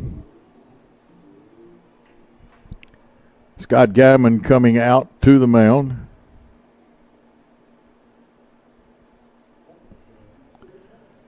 They'll talk about it. Let's see what's going to happen if they're going to leave McEwen. It looks like a pitching change because you start seeing multiple players go towards the dugout. We'll give you McEwen's stats as I have them here. He went 4 innings, gave up 8 hits, 6 runs, 2 of them earned, and he struck out 2.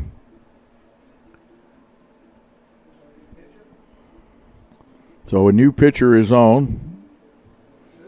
Miles McEwen cannot be the winner in this contest. He can be the loser. Spalding has come on to pitch, shortstop. My first thoughts that Haskins will go to shortstop.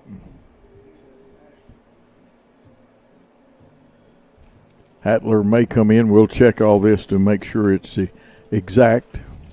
McWhorter and Essery will stay at third and first, respectively. Graham Simpson will stay catching.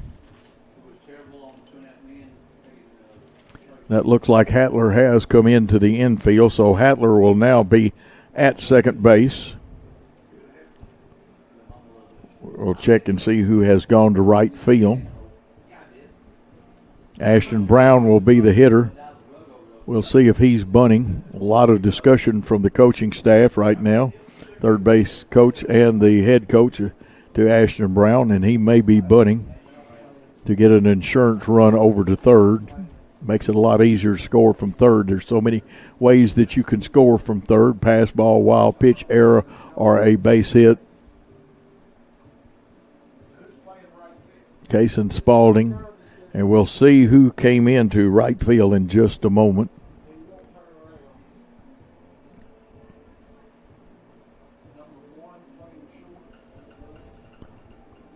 Haskins has moved to short.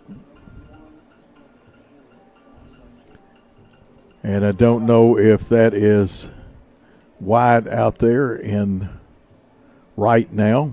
Myers will stay in left field.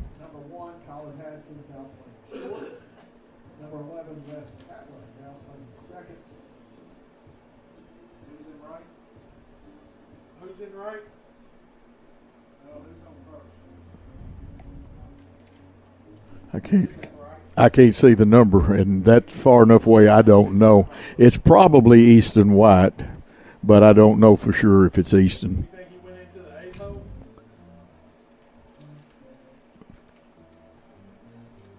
We'll see whether they take Myers wasn't batting, so we'll see, or he wasn't batting.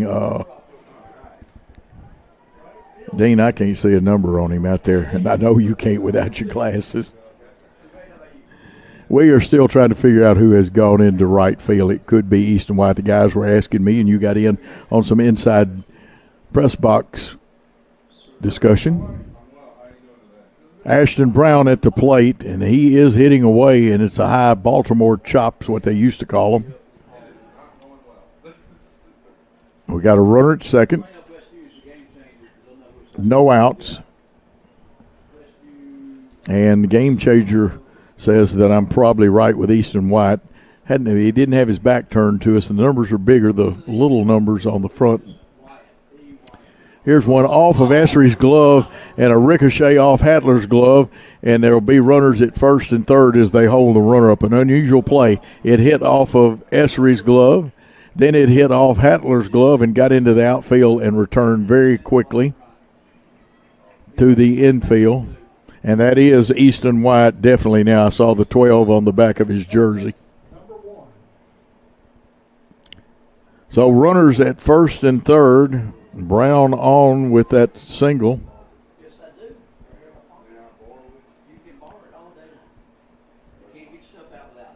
The hitter is Ryder Scott, the designated hitter. He scored in the last inning.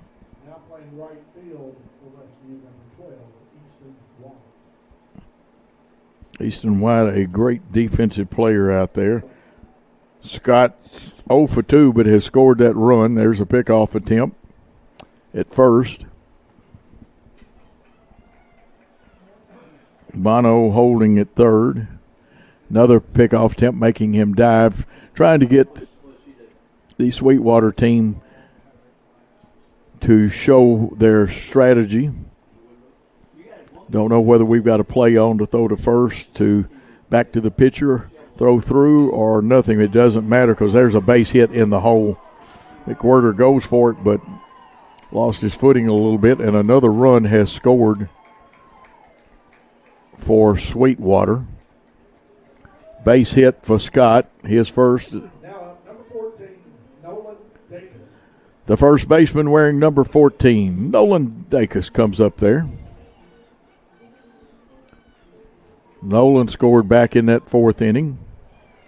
And there's a play at third. Let's see, the umpire says the ball was dead.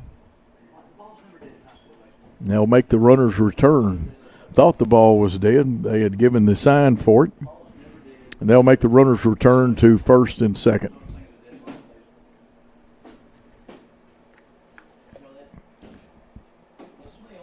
Scott Guyman and one of the base umpires, the one that starts out in an inning at third. They go home plate, first, third, and then as runners get on, the umpires on the bases shift.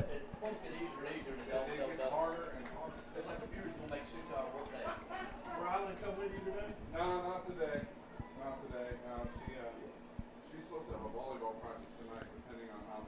7-5, Sweetwater leading.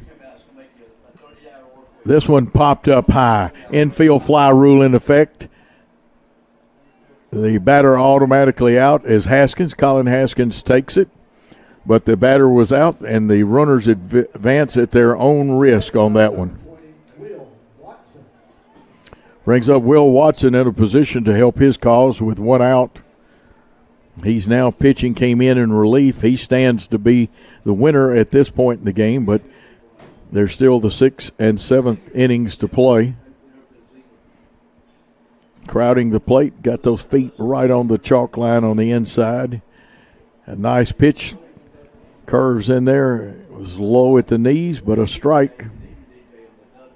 So 0-1, one out. Base runners are Brown and Scott. Breaking ball, the big one. Essery blocks it and then has to find it. Catcher, Graham Simpson, took a shot at picking off that runner. Runner at first getting a huge lead, and Graham says, not in my territory. It's kind of like a block shot in basketball. Don't bring it into my neighborhood. Spalding on the mound, Kaysen Spalding in relief of Miles McEwen. 2 runners on with a 1-1 count on the hitter, 1 out. Infield looking for a double play ball. Here's one to the shortstop. They'll have to go to first. Long throw to Essery. Runner advances. 2 outs in the inning. Brown's now at third. Scott has moved to second on the fielder's choice. And Jay Powell comes up there.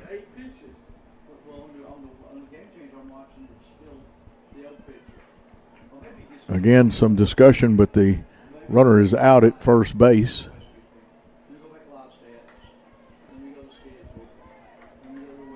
I've got an infield fly rule. And then a throw out first, should be 2 out, scoreboard not reflecting that. Dean may have it right for us.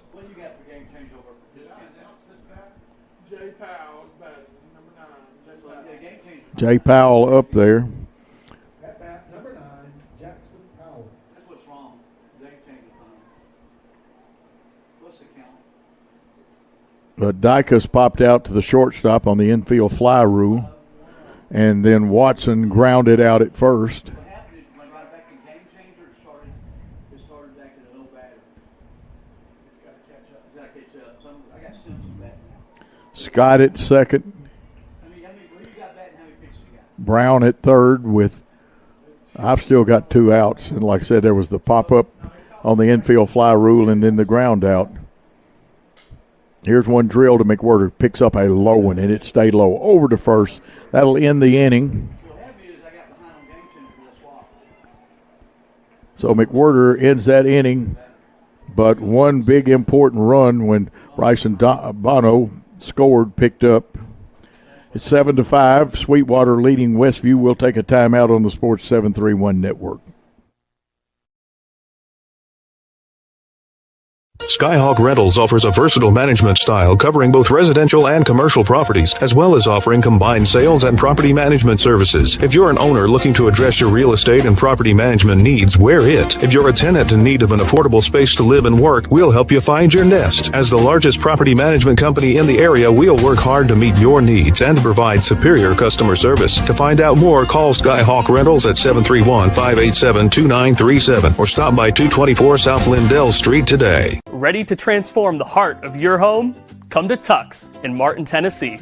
At Tux, our design team is here to help you create a kitchen that fits your style, your family, and your everyday life. From modern cabinets and stunning countertops to lighting, hardware, and all the finishing touches, you'll find everything you need in our large showroom with products you can take home today to jumpstart your project. You bring the ideas and we'll bring the experience. Schedule your free design consultation today, only at Tux in Martin, Tennessee.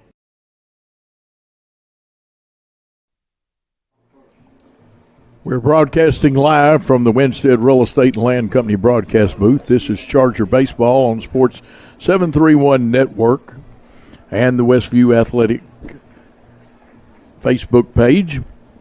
Game day sponsors, McWhirter Landscaping and Pressure Washing, the Hawks Nest Sports Venue, and Scott Taylor State Farm, along with some other very fine sponsors like ARS Roofing and American Roofing Soft Wash.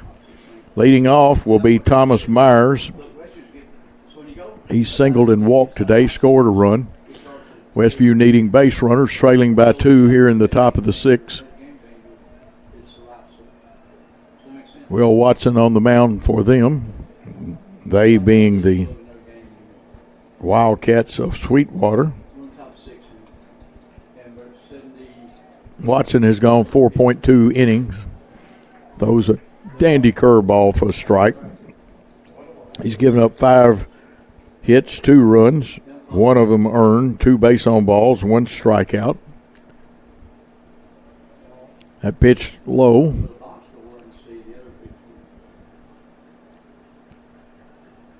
One and one to count. Drill to the shortstop. The Crow hop step up and over to Dacus at first. That was Bono throwing that one, so there's 1 out in the inning.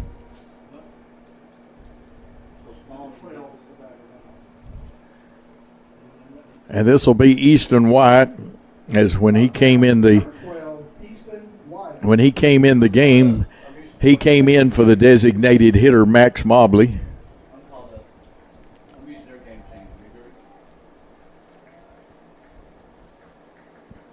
McEwen wasn't batting. Mobley was the designated hitter. There's a bunt. It's going to be a bang-bang play. And the umpire says he got him. 2 outs quickly in the inning. Wes Hattler will come up there. He had a sacrifice bunt his last time at the plate. So Easton White comes in, goes 0 for 1. Bunt was pretty good, but not quite good enough. Pitcher was quick off the mound, pounced on it like a cat after a toy. Breaking ball for a strike. 76 pitches for Watson unofficially. That breaking ball misses. 1-1 the count. 2 outs, no runners on in the top of the 6th. Swung on and missed. Hatler 0 for 1 officially. Behind in the count, 1 ball, 2 strikes. Here's Watson's pitch. Swung on and missed for Winstead Real Estate and Land Company strikeout to end the inning. No runs, no hits, no errors, no one left on base. We'll come back for the bottom of the 6th after these important messages on the Sports 731 Network.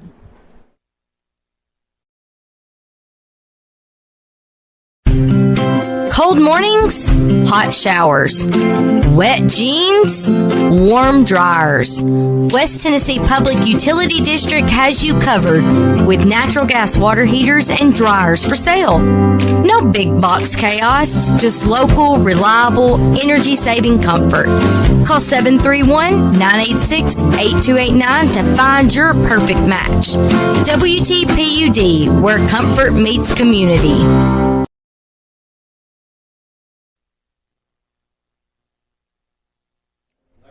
Back for the bottom of the 5th in a game that has changed leads, been tied up, been a white knuckler a good portion of the game. Errors playing a part in the game at key times. McEwen started. Now Cason Spalding, who started it short on. Spalding, in his time out there, has thrown 12 pitches, 8 of them were strikes. In his 1 inning of pitching, he's given up 2 hits, no runs, and of course, he has not walked or struck out anybody. Sweetwater coming to the plate. They'll have the top of their order up in the bottom of the 6th. Colt Corral will be coming up there. Bryson Burgess, and then followed by Gus Campbell, the catcher. And if needed, Bryson Bono in the 4th hitter to come up if needed. Spalding wants a 3-up, 3-down inning and get the top of the order coming up for Westview in the 7th.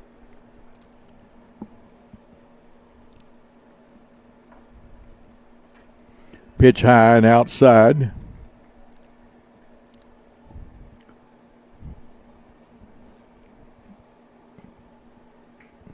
Colt Corral 2 for 3.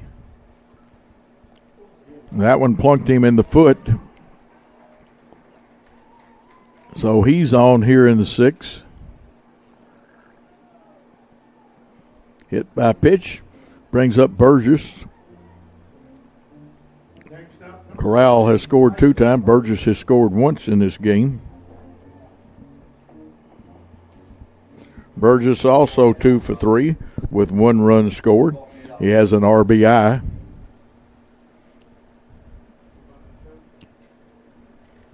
Sometimes it's just better when it hits you there to walk it off.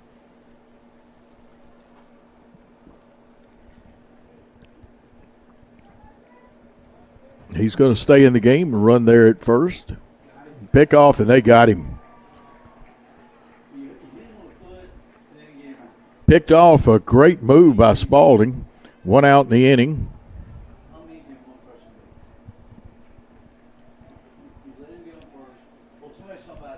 Don't know whether he saw enough opening to throw or if it was signal from the catcher. There's one high in the air, but it's going to be out of foul. A long, noisy strike is what it becomes. No balls, 1 strike, 1 out after the pickoff at first. This is Bryson Burgess. Fine fielding shortstop. Drills one down the third base line, and his third base coach doesn't take a shot at fielding that one. I don't blame him because you come up missing a couple of fingers that way because you don't have a glove on when you're coaching. Also seen some contract-worthy fielding plays by coaches. Spalding's pitch, outside. 1 ball, 2 strikes. On Burgess, the shortstop, 2 for 3 today. Really crowding with the front foot the plate. That one low. That'll even the count at 2-2. And this is an audio-only game because they only allow the TSSAA teams to video from up here, especially in the championship round. That one high and outside gets past Simpson. And now after having the hitter down 2-0, it's count at 3 balls, 2 strikes. Spalding not wanting to put anybody on. Westview trailing by 2.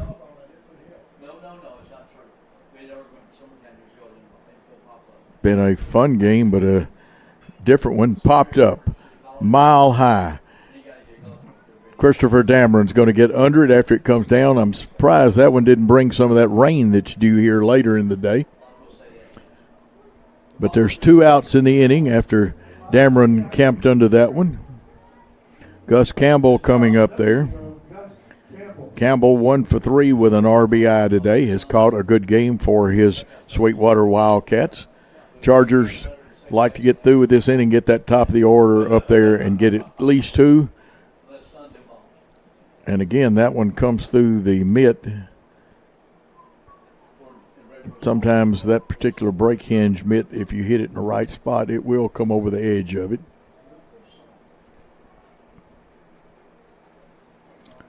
One ball the count with 2 outs. Campbell back in the back of that batter's box. And that pitch misses. 2 balls, no strikes. Infield back.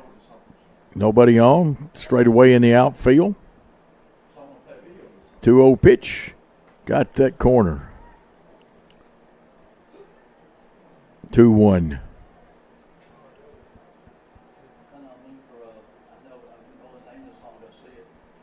Two balls, 1 strike, 2 outs. That one high, and again in danger of walking a base runner. Campbell, the catcher, steps out, taps that bat several times. This field is so well groomed and stuff. McWhirter back at the back of the grass. So is shortstop Haskins. Hatler's back walking around the grass. He may step back in. Esri about as deep as he wants to be and have time to get to first base. 3 balls, 1 strike, 2 outs. Gus Campbell, the hitter, with 1 hit already on the day and 1 RBI. Cason Spalding on in relief.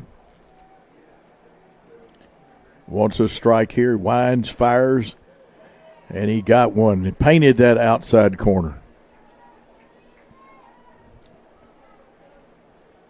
3-2, 2 outs, nobody on. McWhirter comes up a step or 2.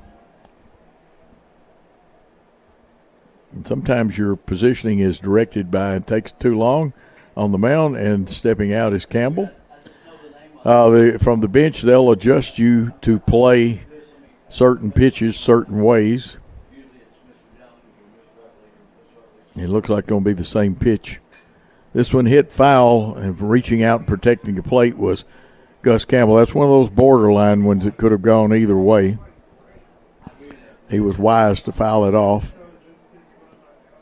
Sometimes you foul pitches off, and that becomes a good piece of hitting, too. He's alive with a 3-2 count and 2 outs. That one missed, and he walked him.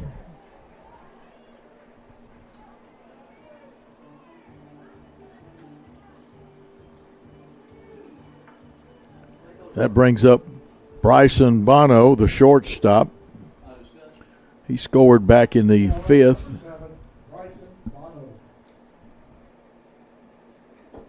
Bono 1 for 3 with a run scored. He's also driven in 1.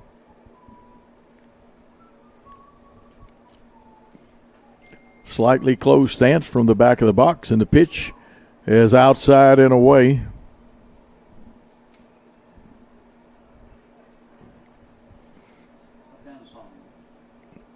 Throw to first, but the runner was right there at the base. But once you commit, you got to throw that way. McWhirter about 7 steps deep at third base from the grass. That pitch a strike, 1-1 now the count. Haskins, a step or two towards second, but deep. If you want to call it a straightaway position for Hattler, the second baseman. And coverage if there's a stolen base attempt. That one outside for 2-1 will be by Haskins.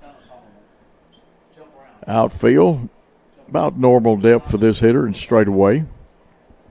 Esri holding him on, Simpson catching. 2 balls, 1 strike, 2 outs, runner at first. And that one low, and it runs it to 3-1.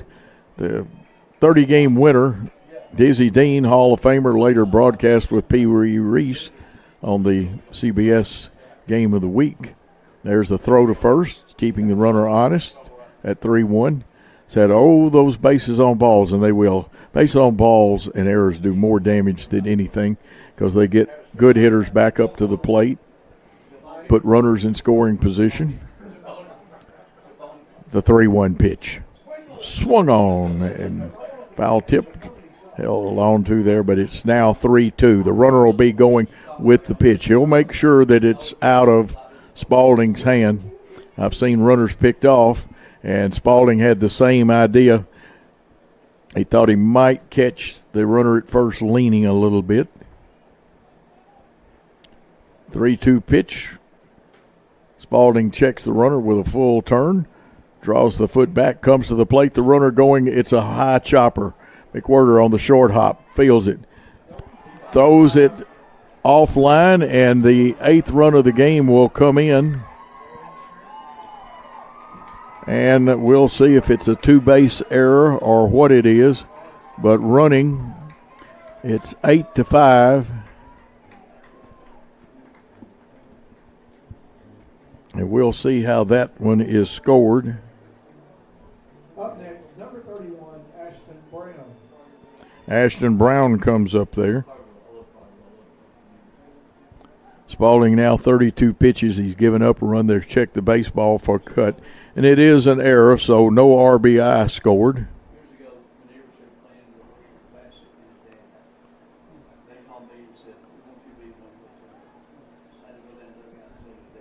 Ashton Brown singled and scored his last time up there.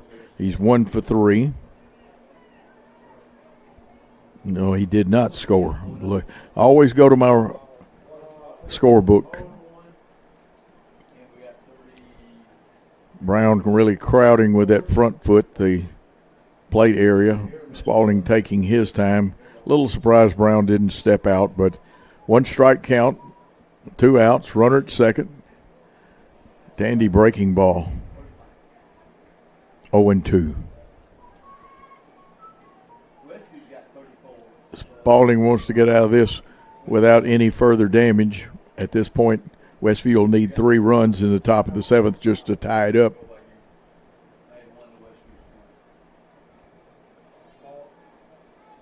That one outside.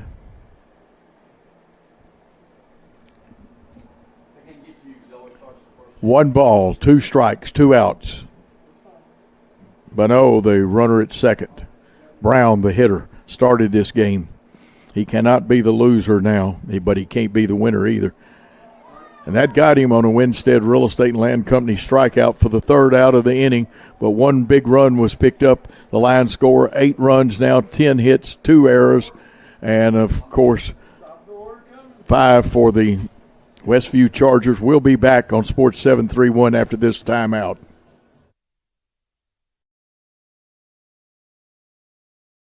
Wendell Alexander Realty is the premier real estate expert serving Northwest Tennessee with a deep-rooted commitment to excellence and local knowledge. Founded in 1985, we understand the unique needs of our community because we live and work here. Combining local expertise with high-end marketing techniques, we ensure your property stands out in the marketplace. Trust Wendell Alexander Realty to deliver exceptional service and results. Contact us today at 731-281-1220 to experience the difference. Your home is more than just four walls. It's where your family feels safe. At First Response Security, we make sure it stays that way. Our advanced security systems stop threats before they happen, giving you peace of mind, day and night. With expert local service and professional installation, protecting your home has never been easier. Monitor your home from anywhere, anytime, because your family's safety is our top priority. Call 731-885-2844 today.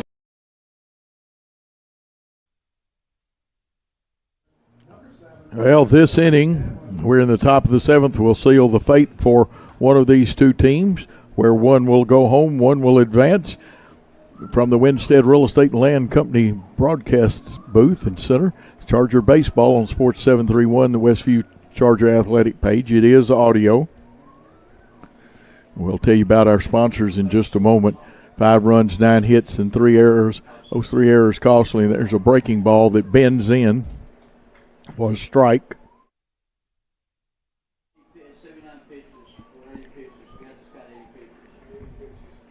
Will Watson on the mound has come in, done a good job in relief.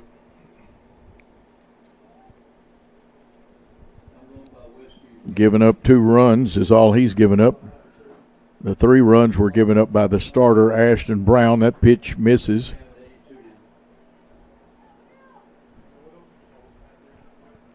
Two balls, 1 strike, the count. The hitter is the leadoff man. Christopher Dameron came into this game hitting .317. 2 for 3 at the plate, scored twice. Swung on and missed, runs the count to 3-2, and he had a rip at that one. He's a senior. He'll be followed by the freshman Colin Haskins. And he walks. That's what Westview needs at this point, is base runners. Young man coming to the plate, a freshman, 0 for 3, playing shortstop now, started at second. Was on with an error by the third baseman the last time. Hitless today, though, 0 for 3. See if Dameron's running, trailing by 3. Breaking ball, they say, just missed. Sweetwater infield at double play depth. Their first baseman, Dacus, holding on the runner. That breaking ball in there for a strike, 1-1. And I think Haskins may have been taking till he got a strike, so it's 1-1, and I'd say he is willing and ready. Swung on and missed that one for strike 2. Now he's got to protect the plate. Looks like the second baseman will do the coverage if there's an attempted steal. The 1-2 pitch from Watson. Swung on and missed. First base occupied, so you cannot run. There is 1 out. That's a Winstead Real Estate and Land Company strikeout.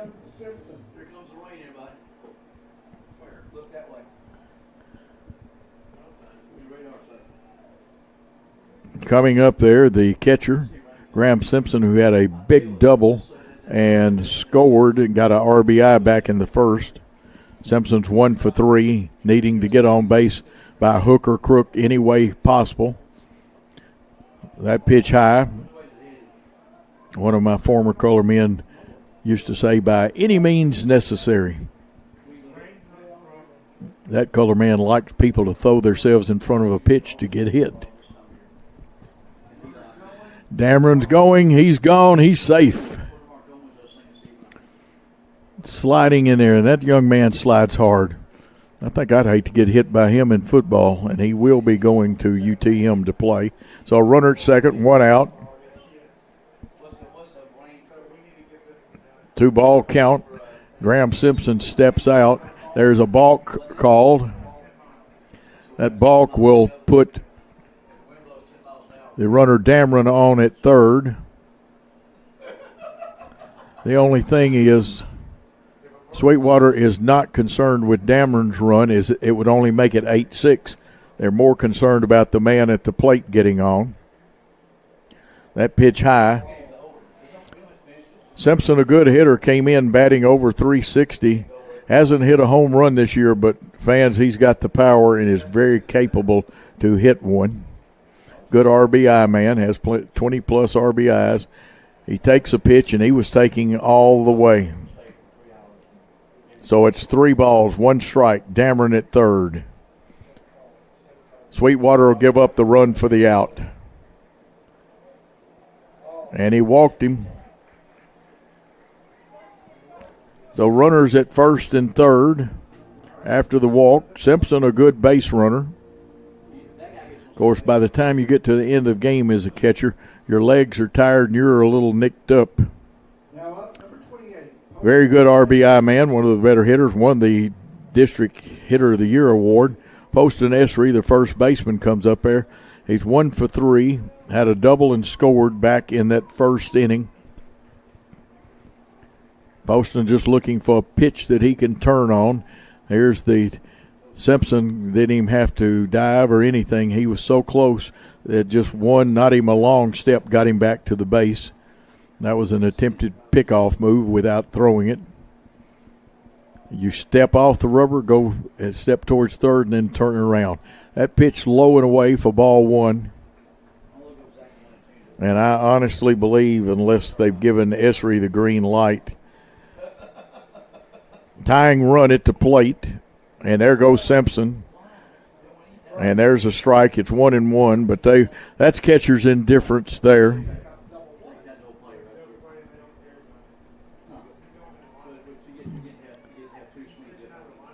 Some people go ahead and score to steal, but it's not. There's one, a long drive down the third baseline. It's fair. It's going to get all the way to the wall. 1 run has crossed the plate. The second run coming in, standing up, and with a big double when there's people on, Poston Esri gets the job done. The only trouble with that, Poston Esri must score to have a tie game.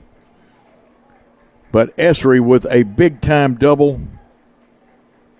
2 RBIs on that one. Cohen McWhirter, a very solid hitter. Came into this game hitting .420. Got a single back in that first inning. He's 1 for 3. Now up, number 24. Base hit looms big here. We might play a while longer. Even if Westview takes the lead or ties it up, Sweetwater gets to bat in the bottom of the 7th. That pitch outside. And I believe Cohen McWhirter was taking all the way on that pitch. 1 ball, no strikes. White knuckler here. Sweetwater 8, Westview 7. Esri, the second baseman, has departed. He can get out there a little further. And the umpire looks down at that ground and says, it's a little low, gentlemen. It's 2 balls and no strikes. Campbell, the catcher, goes out there first. Then comes the coach, pitching coach. Going to talk to Will Watson. Let's see what Watson has done so far. Pitching, got him at 98 pitches. 58 of them were strikes. May have tired a little bit, but still has a pretty good breaking ball going for him. Trust me, they're not swapping phone numbers or discussing somebody's birthday out there. Strategy on how to play it, what you want to do. This also gives Watson a second to think about it. Maybe there's a release flaw or something that the coaching staff spotted. Baseball, a thinking man's game. Some people say it's the great equalizer. The man with the bat. Cohen McWhirter can equalize a lot of things. There is only 1 out in the inning. Poston Esri is the runner at second. He's got to watch. His lead's probably about as big as he can take. Second baseman hanging around close. And he'll break. Now you can get the bigger lead. And the pitch gets away. And Esri, streaking like a sprinter, gets into third. And Poston's not a sprinter, but he was moving like one then. Reminds me of being at a track meet. And we had a 225-pound Steve Stooch from Haywood County win the 100-yard dash. Then it was still yards before it went to meters. So a runner at third, a 3-0 count, 1 out. Cohen McWhirter takes strike 1, and now he's ready, and he was taking all the way.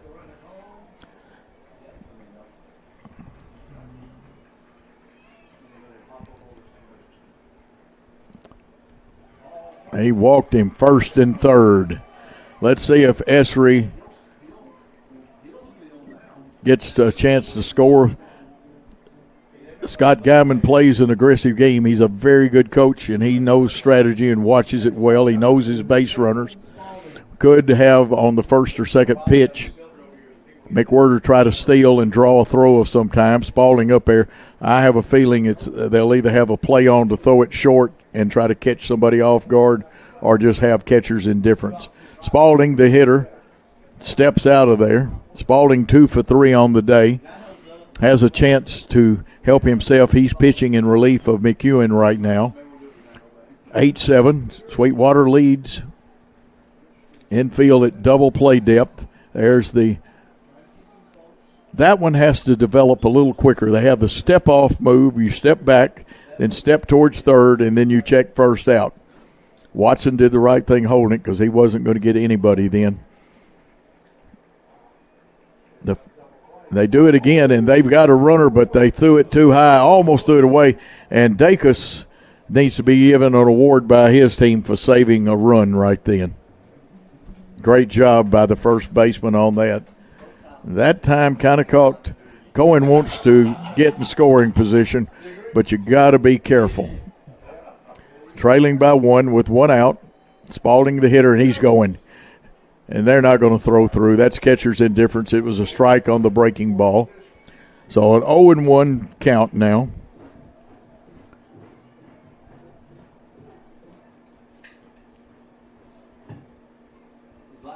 Esri at third. McWhirter at second. Simpson and Dameron has scored ahead of the hitter.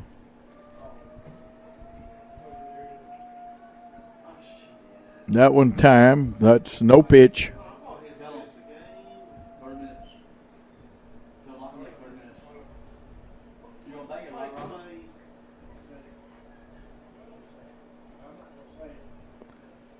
So the count is 0-1 because of the pitch that just thrown was not a pitch. Timeout had been called. Spalding now has a chance to put his team ahead. A sharp single ties it up with 1. A slow developing single out in the outfield could plate, and that one an interesting pitch for strike 2. Now Spalding's got to guard that plate. There's 1 out. Got to make contact here. Unless it's just really a bad pitch, you got to go for it. Well, Watson on the mound. He's thrown over 100 pitches now. High bounding ball. That will stop the runner. And boy, the first baseman, Dacus, had to really stretch it. There's 2 outs. The runner at third, because they were in, did not get to score.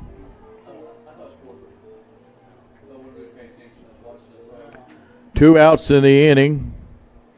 Falls on Thomas Myers to keep it going. He wears number 10.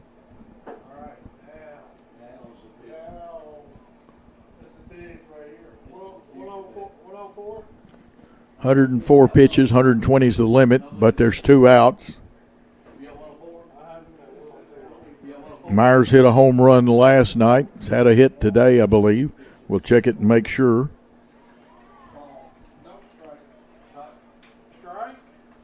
The umpire fooled all of us up here again in the press box.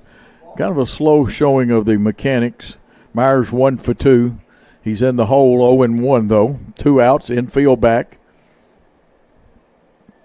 Esri on third. McWhirter, who represents the go-ahead run, the tying run, is Esri at second. Here's one drilled. It's a base hit. 1 run will score. Let's see if they're going to try it at the plate, and they do. And a dandy throw.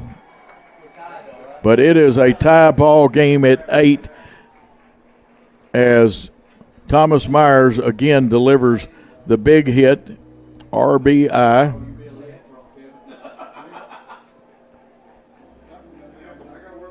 Esri scores the tying run, the go-ahead run, and out comes the head coach, Cosner, for the team, and this may be all for Watson. They've got some good relief pitching, though, on that team. At this point, Watson has thrown 106 pitches. Let's see if they leave him on the mound. Easton White, who came into the ball game when we made the switch, he came into right field. Myers wasn't batting. Mobley came out as the DH, and he will be up at the plate. 31 is going to outfield. And we will pick up the changes here.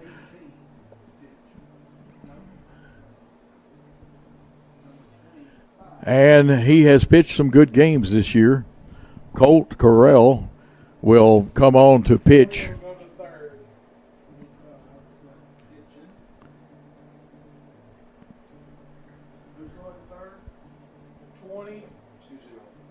I went back what I could doing some research, and he has come on in relief. He started some games also, but there's no stats for Sweetwater on Max Preps, and their game changer stats are locked up except to their parents and friends and the coaching staff.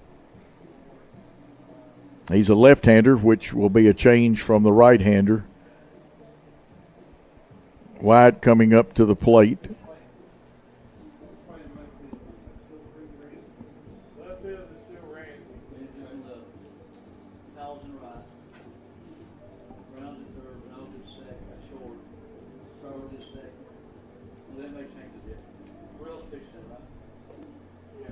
Now pitching for Sweetwater, number 25, Colt Correll. Number 31. Correll now pitching for them. Number 20, Will Watson moves to third. Easton White comes in with a .212 average. He's had 60 plate appearances this year, 52 official at-bats. On base percentage of .268. His slugging percentage is .269. And with 2 outs, it rides on the shoulders of the senior, Easton White, one of the better defensive outfielders, made that magnificent throw in the district championship game against Peabody for a double play that snuffed out any form of rally and probably saved that game. So the lefty Colt Correll is on. Runners at first and third. Myers, a good base runner at first. They'll hold him on. Let's see if he goes for the steal. The runner at third. Strategy, he's going. They're not even throwing. Catcher's indifference is what it's called when they don't make an attempt in judging. No stolen base credited. So runners at second and third. The go-ahead run will bat Sweetwater in the bottom of the seventh, no matter what happened. A bunt, but Correll all over it. He'll throw, and it's inside, and he was running properly, so 1 run is scored. Striking forward to the plate, running and then diving like a sprinter, and then a baseball player with a head-first slide, and the senior, White, has come through for his team. 2 runs have scored. It's 10-8. Westview has come back and taken the lead. I remind you that Sweetwater will bat in the bottom of the second, but Thomas Myers looked like a man possessed running then. Excellent effort by him.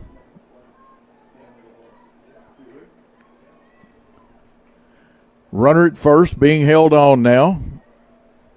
And batting is Wes Hatler, hitting .277.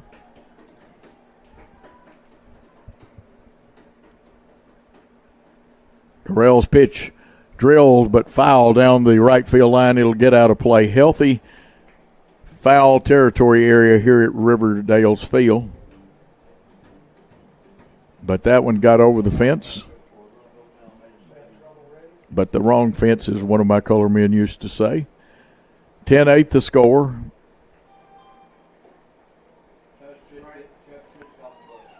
And that's a strike, so it's 1 ball, 2 strikes, 2 outs, a runner at first. Infield at normal depth. Here's one fouled off, hard shot towards that first base dugout protection area. Our first base coach from Westview picks it up. Of course, some of the sponsors: Weekly County Ford, Nissan Dynamics Physical Therapy, West Tennessee Public Utilities, Tuck's Discount Sales, Precision Auto Body of Martin. Here's the pitch.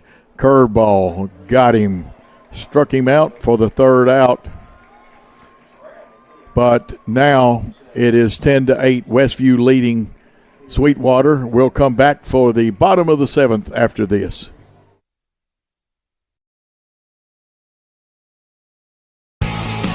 The Hawks Nest Sports Venue in Martin is a proud supporter of the Westview Chargers.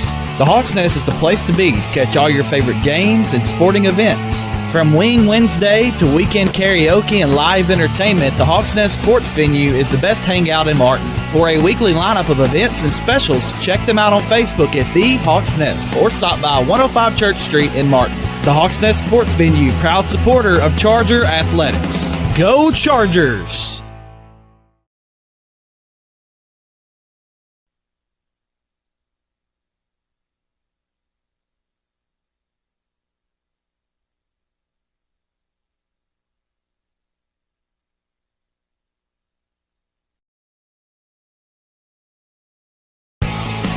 The Hawks Nest Sports Venue in Martin is a proud supporter of the Westview Chargers.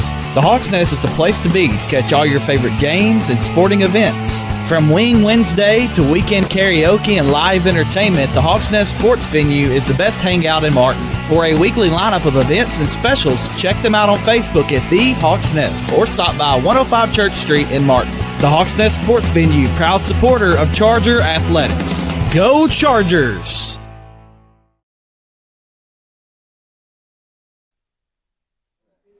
Broadcasting live from the Winstead Real Estate and Land Company press box and broadcasting booth. Leading off is their designated hitter, Scott. Scott had a single and was on. He scored 1 run in the game. Game day sponsors that help bring you this because of TSSAA tournament fees. McWhirter Landscaping and Pressure Washing. Here's the pitch. Missing. It evens the count by Spalding, 1-1.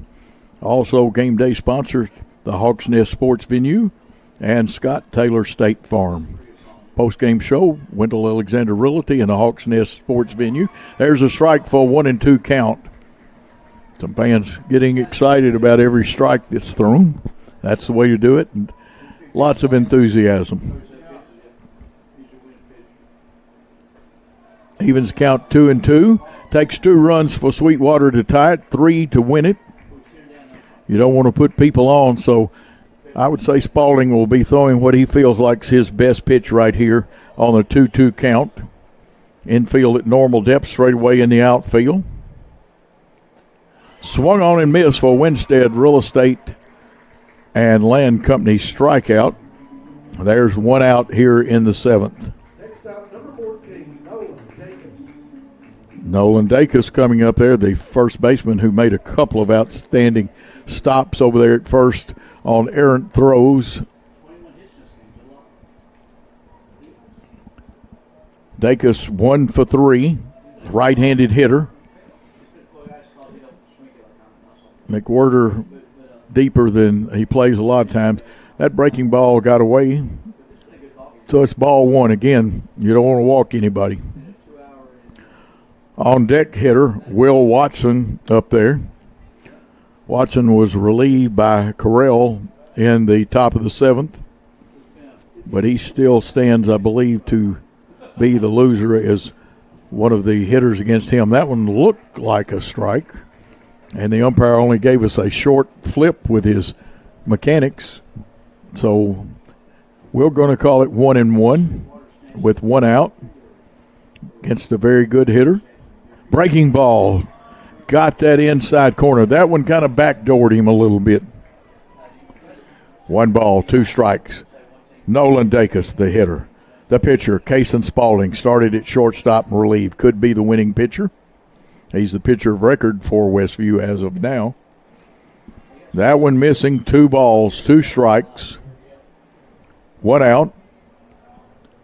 Dacus up there. 45 pitches thrown by Spaulding. From the hill, the 46 pitch. The umpire says no, he didn't go around, so it'll run the count to 3-2. Drama builds with every pitch here in the bottom of the 7th. Sweetwater at bat.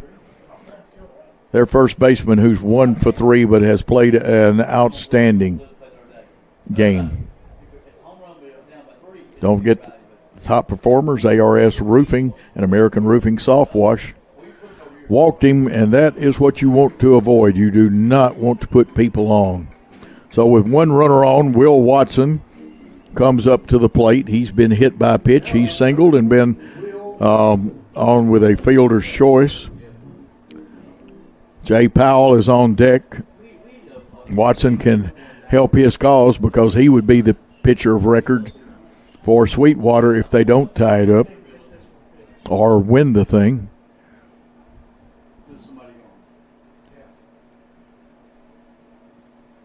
From the stretch, Spaulding. That pitch just misses outside. Simpson grabbed it just like he was ready to throw, but runner wasn't attempting. Infield at double play depth for the Chargers. Outfield, Dameron shading left just a hair. Boy, that one missed, as they would say in the Three Pigs and the Wolf story, by the hair of my chinny chin chin. 2 balls, no strikes. A runner at first with 1 out. McWhirter back about 3 steps from the outfield grass. Wow. A little noise comes from the Westview side. That pitch is called a ball. It was close, but had to be a little low because this hitter has high knees, Watson. 3-0, the I know you're there pickoff type attempt. Westview really wants to turn the double play. You got very capable people to do it with. There's the strike on that outside corner. Really painted that corner that time, Spaulding. Checks the dugout. See what Coach Guyman and the staff wants him to throw. 3-1 count, runner at first. 1 out. Watson the hitter. They walked him, and there is the tying run going to first base.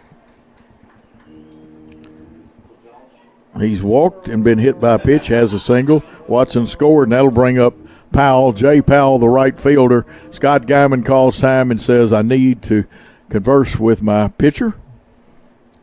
And we're going to talk about things that can happen. Infielders come up close enough they can hear Coach Guyman, and now they'll come in and be part of the conversation.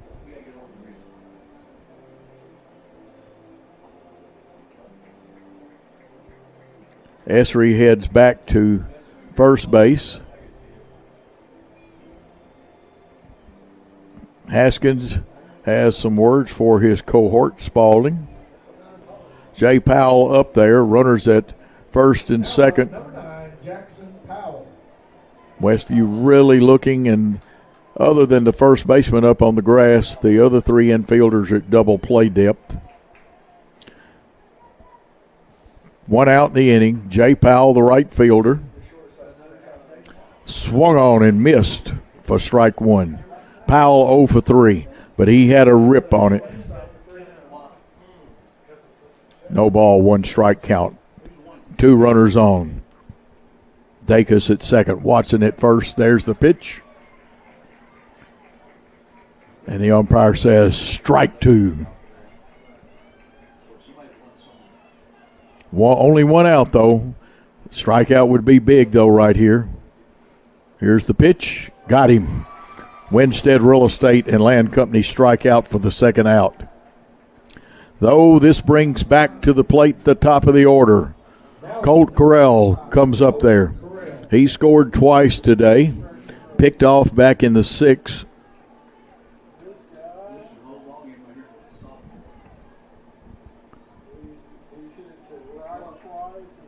Has a hit in the first. Oh, here's a bunt. It's deep. I think you're going to have the sacks jammed. They were playing back. He's a good bunter, the leadoff man, and now a very dangerous Bryson Burgess comes up there. Now number 16, Bryson Burgess. Burgess doubled back in the first and scored.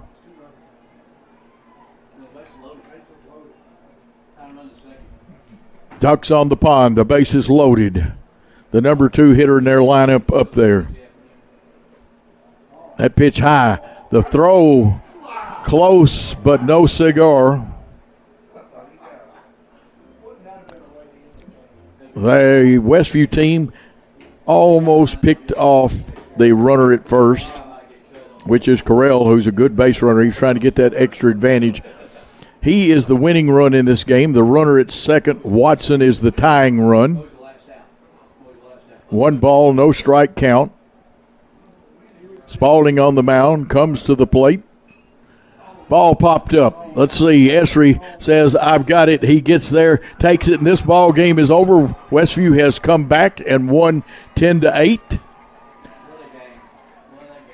And a very good game for both teams. It's a shame either one has to go home. Westview will stay and play at 5 o'clock. We'll be here for that. The Sweetwater team ends their season with a fine 26-13 record. Let's take a timeout. We'll be back with more Westview baseball on Sports 731. Come see Premier Furniture with 2 great locations in downtown McKenzie and in Union City. They've got everything to make your house feel like home. From cozy bedding to stylish dinette sets, recliners, sectionals, sofas, love seats, and more. Add the perfect touch with entertainment consoles, accent chairs, bedroom suites, and accessories to match your style. Whether you're furnishing a new space or updating your favorite room, it's well worth the drive to Premier Furniture in McKenzie and Union City. Hey folks, if you're considering buying or selling your home, listen up. Winstead Real Estate and Land Company is West Tennessee's #1 choice for buying and selling real estate. From spacious family homes to large land tracts, they have the expertise to skillfully help you maneuver the market. Winstead Real Estate and Land Company is your full-service home solution, every step, every detail, all in-house. So why wait? Visit Winstead Real Estate and Land Company in Martin, Tennessee, or at winsteadrealestateandland.com, where you can always expect the very best. Weekly Ford Nissan has been in business for over 60 years, showcasing the complete line of Ford vehicles like Ford Mustang, Bronco, Explorer, Escape, Expedition, and Ranger, and F-150 trucks. Plus, you'll find a full line of Nissan vehicles, such as the Nissan Versa, Sentra, and Altima sedans, plus Rogue, Pathfinder, Murano, Kicks, and Frontier trucks, and a great selection of pre-owned cars, trucks, and SUVs. Weekly Ford Nissan offers their warranty forever on all new and select pre-owned vehicles. And, of course, their complete parts and service department. Shop online at weeklyauto.com or visit 841 North Lindell Street in Martin. Need reliable auto body repair? Turn to Precision Auto Body, your trusted family-owned shop with locations in Martin, Milan, and Dyersburg. Whether it's a small fender bender or a major collision repair, their expert team has you covered with quality work and fast service. Precision Auto Body takes pride in serving the community and they're proud supporters of Westview Chargers athletics. So when your vehicle needs attention, trust the name that puts precision in every repair. Precision Auto Body.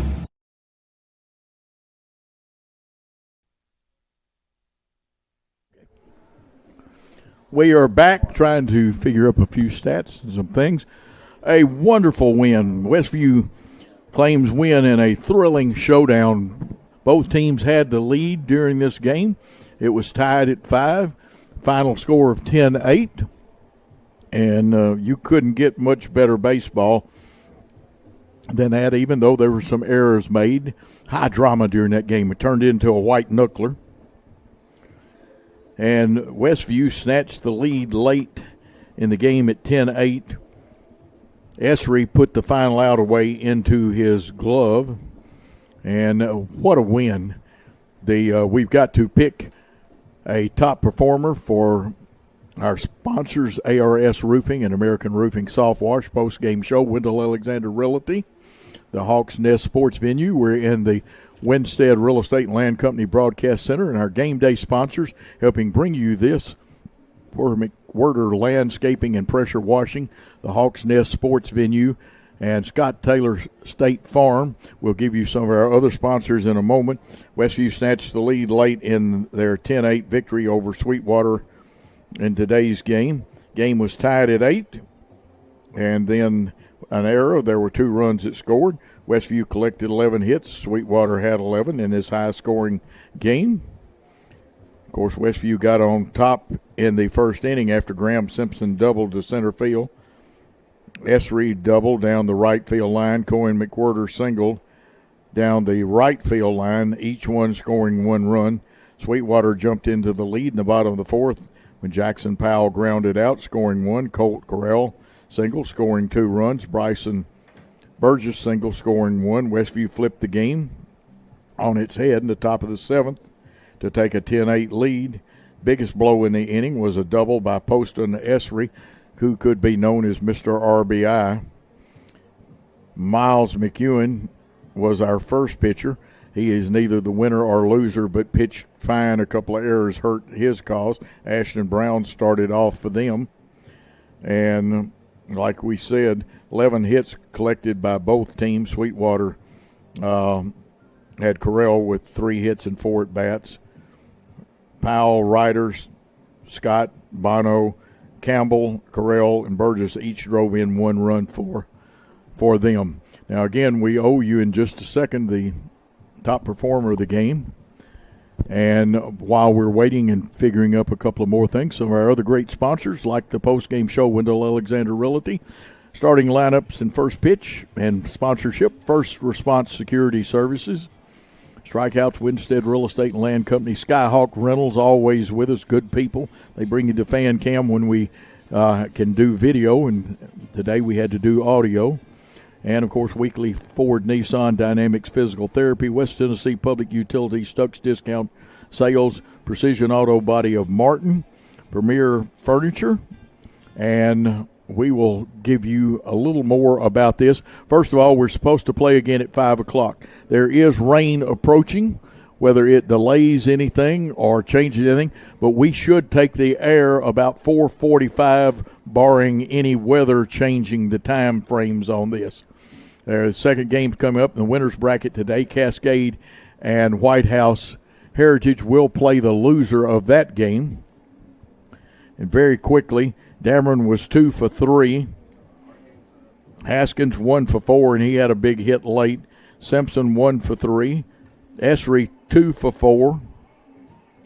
McWhirter 1 for 3. Spalding 2 for 4. Myers 2 for 3. Mobley did not get a hit today. Easton White got on base, and that helped in that last inning. Hatler was 0 for 3. Winning pitcher would be Spalding. He went 2.2 innings, gave up 3 hits, 1 run, and no earned runs. Walked 3, struck out 3, threw 58 pitches and 30 of them were strikes. McEwen threw 59 pitches, 42 strikes. McEwen faced 22 batters, Spalding 15. And our American Roofing Soft Wash and ARS Roofing top performer of the game, Poston Esri and Kaysen Spalding are going to tie for that honor. And I hear the thunder, so and I see a couple of things that indicate that rain is on the way. But again, our intention is to be back at 4:45. You can always catch on Sports 731 and the Westview Charger Athletic Facebook. A great win, a great comeback win for the Chargers. team, Scott Guyman and the other coaches and the players. But we're going to wrap this broadcast up for right now. And, again, tell you to appreciate all of our good sponsors. And we're going to say thanks for your time this time till 4:45 today. Good night, day, y'all.